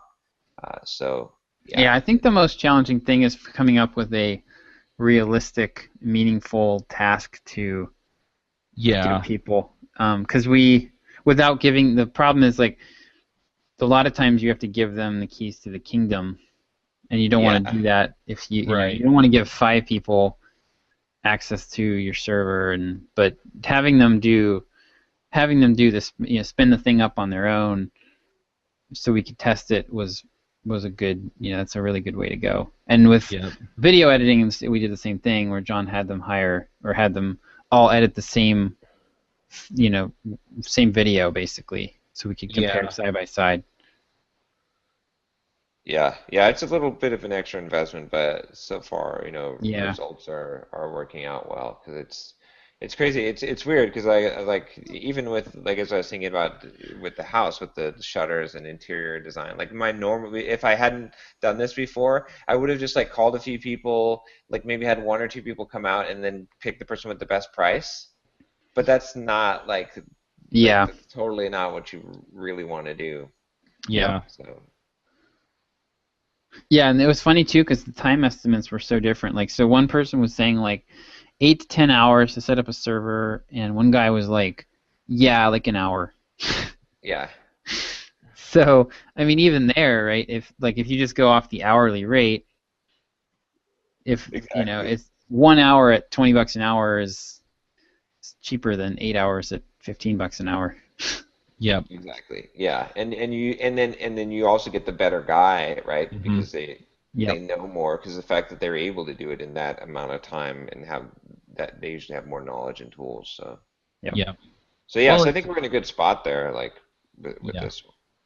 Yeah, I went through some. I mean, I wasn't going to turn a copy of my books over to 6 bookkeepers and do that, but the one that I wound up hiring, she got in. We chatted for a little bit, so I felt like I got to know her a little bit, and then none of the other ones did it. She was the only one that did it, but she got in and she asked me all the questions about all the things that I have going on in my business, and in Yep. the end, she had basically said, "This is what I'm going to do." I'm like, "Okay." She was the last one I interviewed. I had one Oh, interview nice. scheduled after her, and they Yeah. didn't show, so I just emailed her.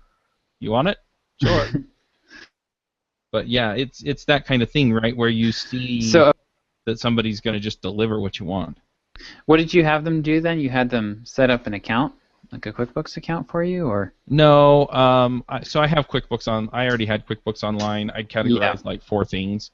Okay. Um, but I just asked her all my questions, and then she asked me a whole bunch of questions, and she's like, yeah. So if you're doing that kind of thing, then you want to kind of manage things like this, and I asked her about.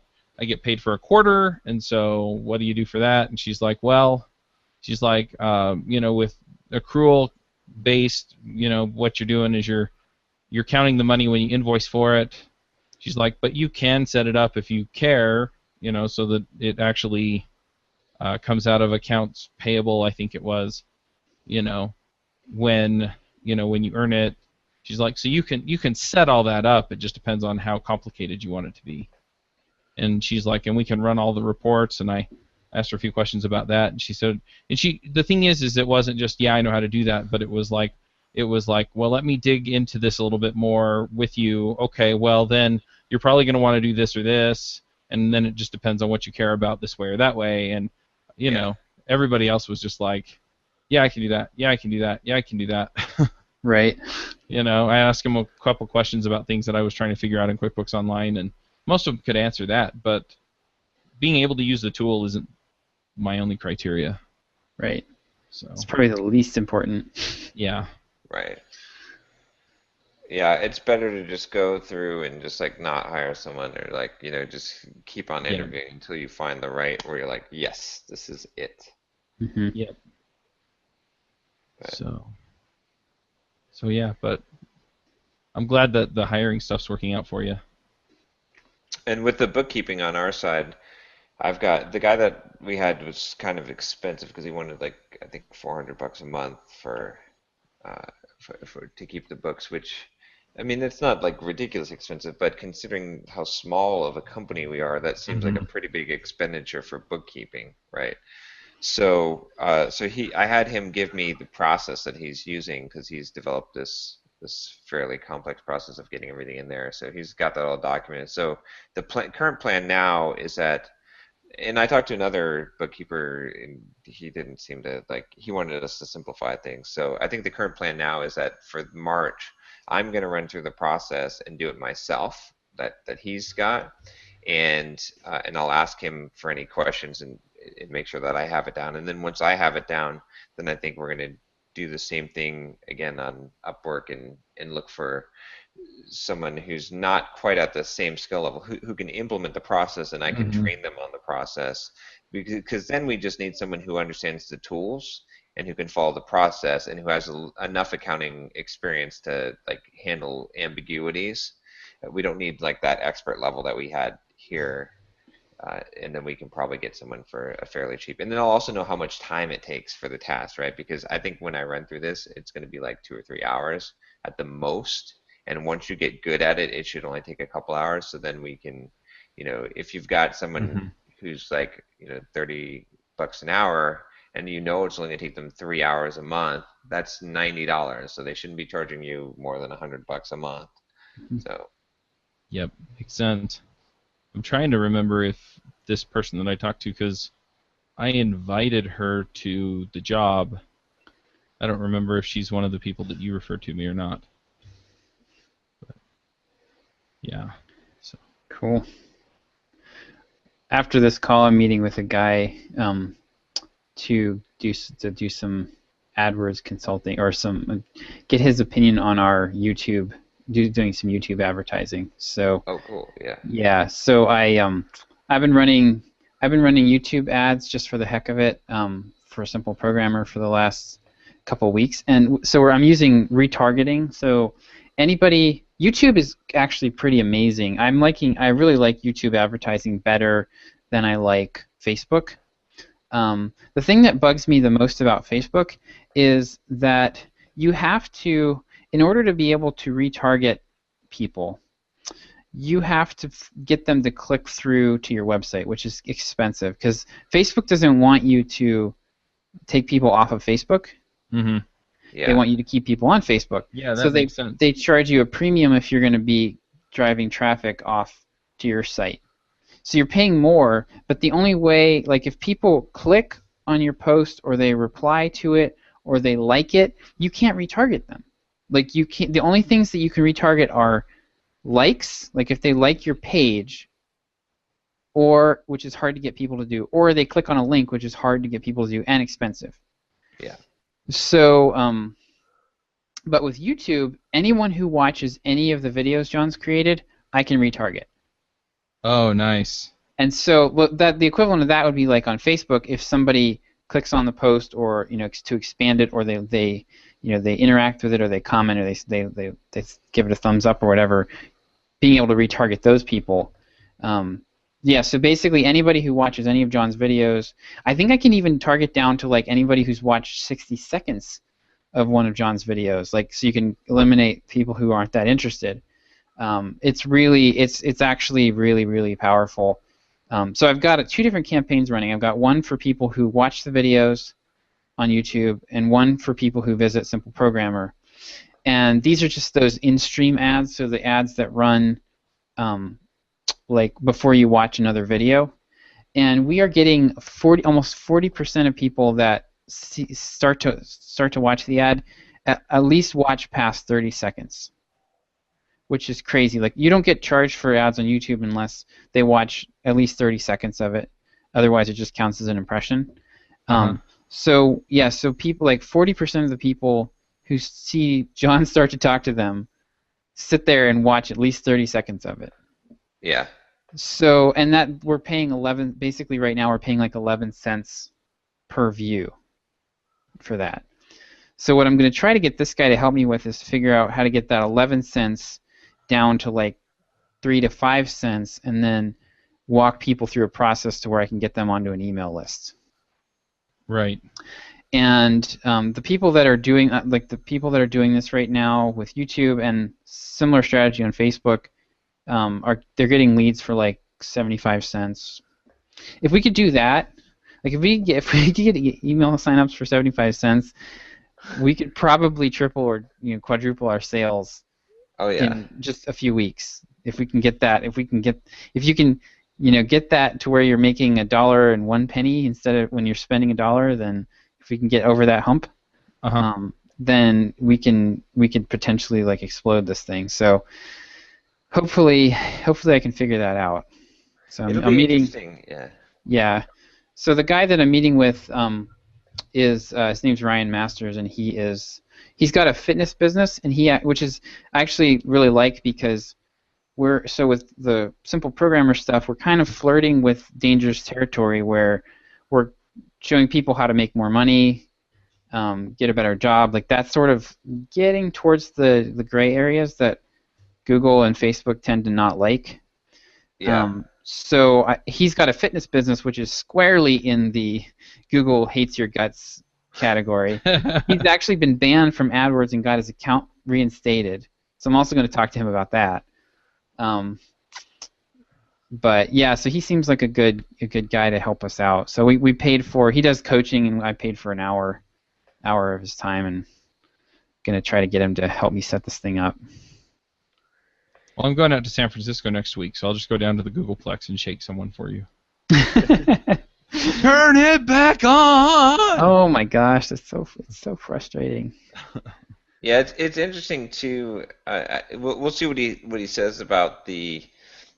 I've seen a lot of strategy where a lot of the Facebook advertising is they hit you real quick with a message in 10 seconds, because if you don't watch for 10 seconds, then you don't get charged.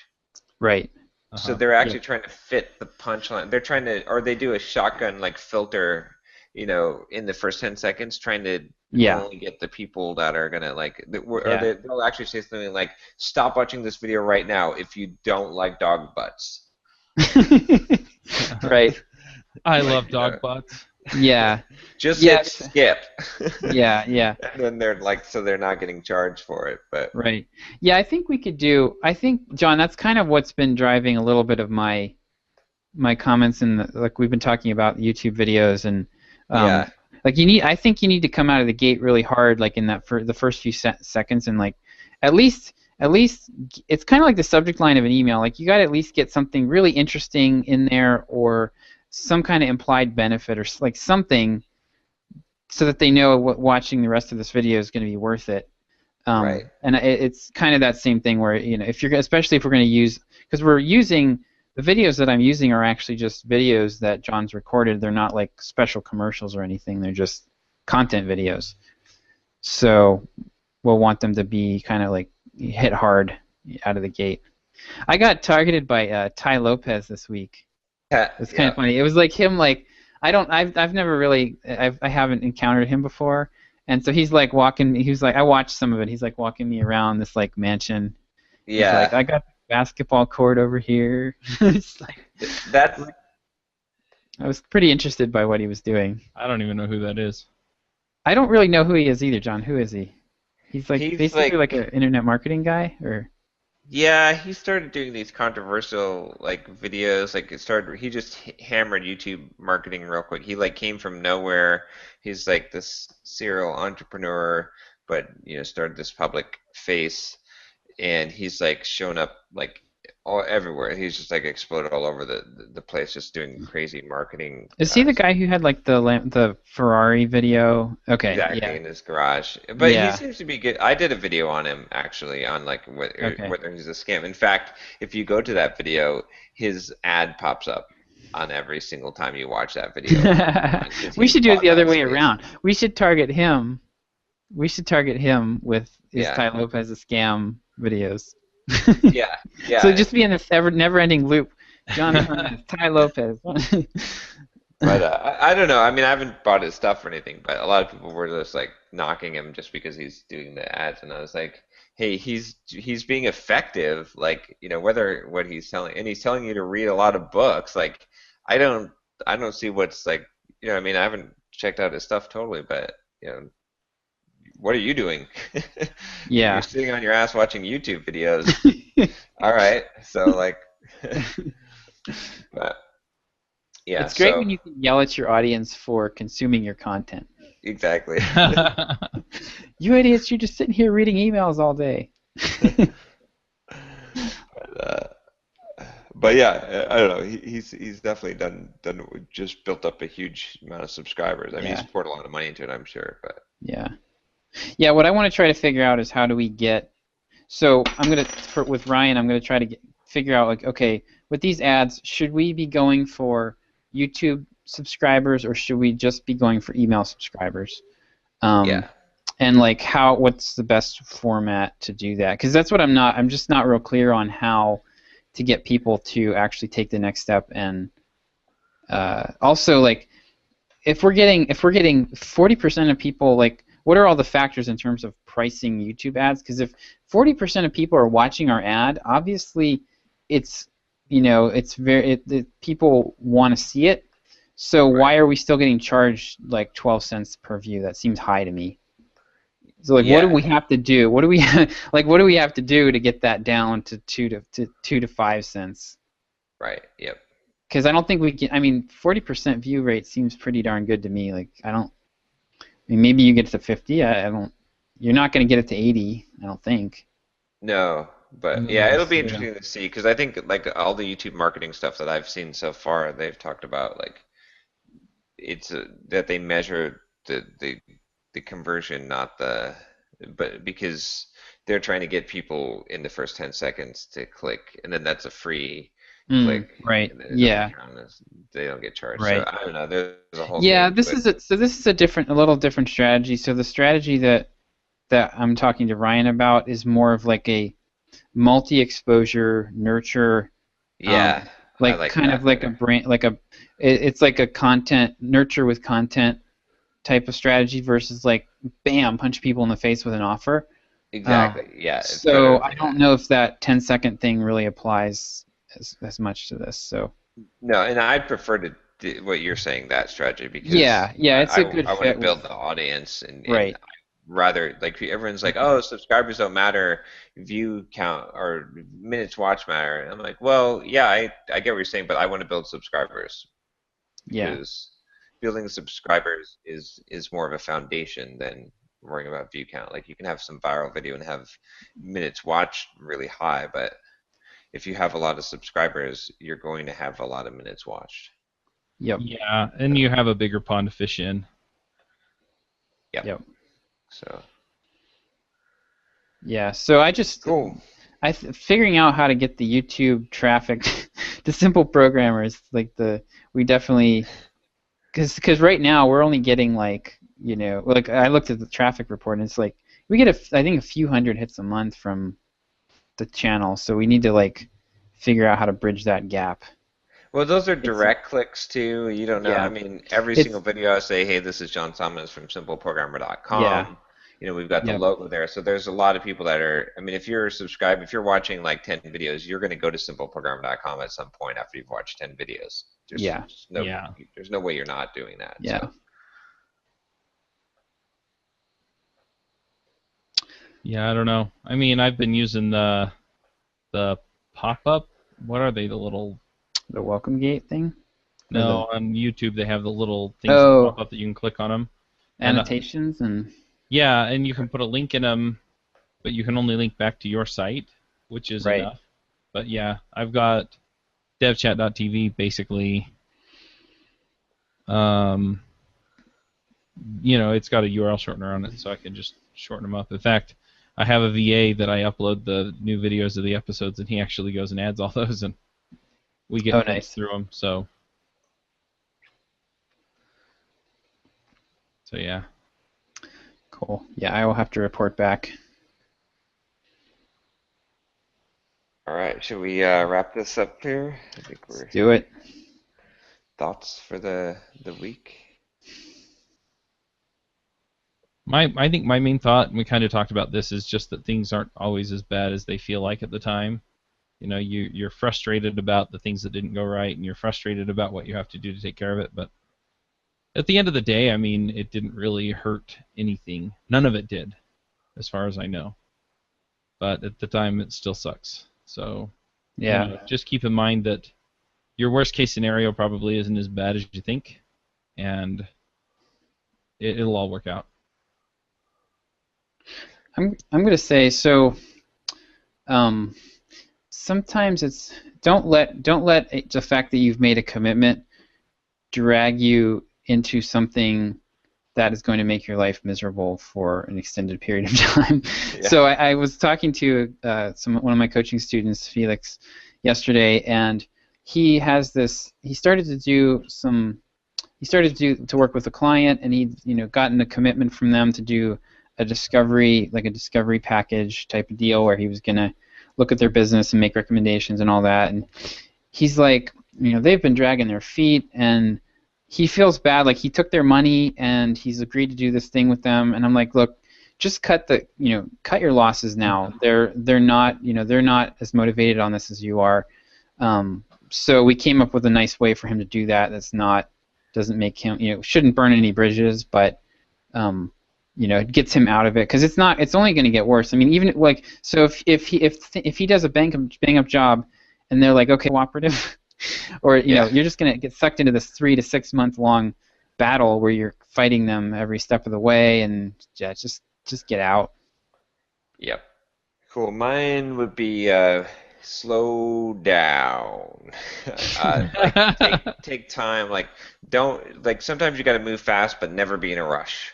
Be in a rush. You can always avoid being in a rush, but even though there's times when you need to move fast, just slow down, take the time to do things right, to figure out what needs to be done. As the more that I do that, the more that I take the time, and like we're doing with the Linux guy, that we're it's taking time to figure out some of these things, but then it becomes right, and then you have much less of a headache. Rather, you do the quick job, you're in a rush, so you make a bad decision, and the rush decision, and you pay for it a long, long time. So it's better to just slow down, get the right people on the bus, do whatever, get the right person for the job, make the right decision, the right call when you have enough information. Not analysis paralysis, like not taking action, but you're just taking action. You're just deferring making a decision until you have enough information. So. All right. Cool. Yay. Next week, are we in? Yeah, we're recording in. Yeah, we have to Las get Vegas. we'll have to figure out the setup for that. I don't know if you. I can take care of that. Oh, okay. All right. We got it. Just a portable recorder, right, Chuck? Yeah, I have a portable recorder. I also have what is it? It's a Blue Yeti that does Okay. omnidirectional. We can use either of those, and it should work okay. Okay. Cool. This might also be a good excuse for me to buy a Zoom. Yeah. I really want one. I don't need Now, one, but I really strippers- want one. Now, strippers don't have anywhere to clip a mic. Oh, we're doing one of those episodes? We'll need some skin tape, I think. Is that how they do that? Hey, everybody has folds in their skin somewhere. Does that pinch a little? Too much? It'll be like Fear and Loathing in Las Vegas, or no, not Fear, what's the other one? The Honeymoon, or where the guys wake up and and there's a tiger in the room. No You know idea. what I'm talking about? What, you haven't seen that No. movie? No. Nope.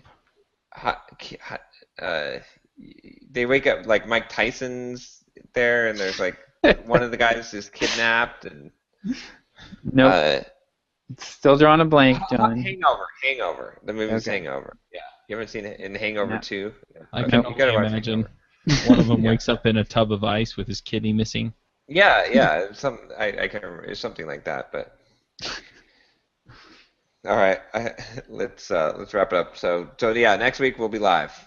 Sweet. That'll be Really fun. live. Yep. All right. Alrighty. See you guys. See you Bye. guys. Yep.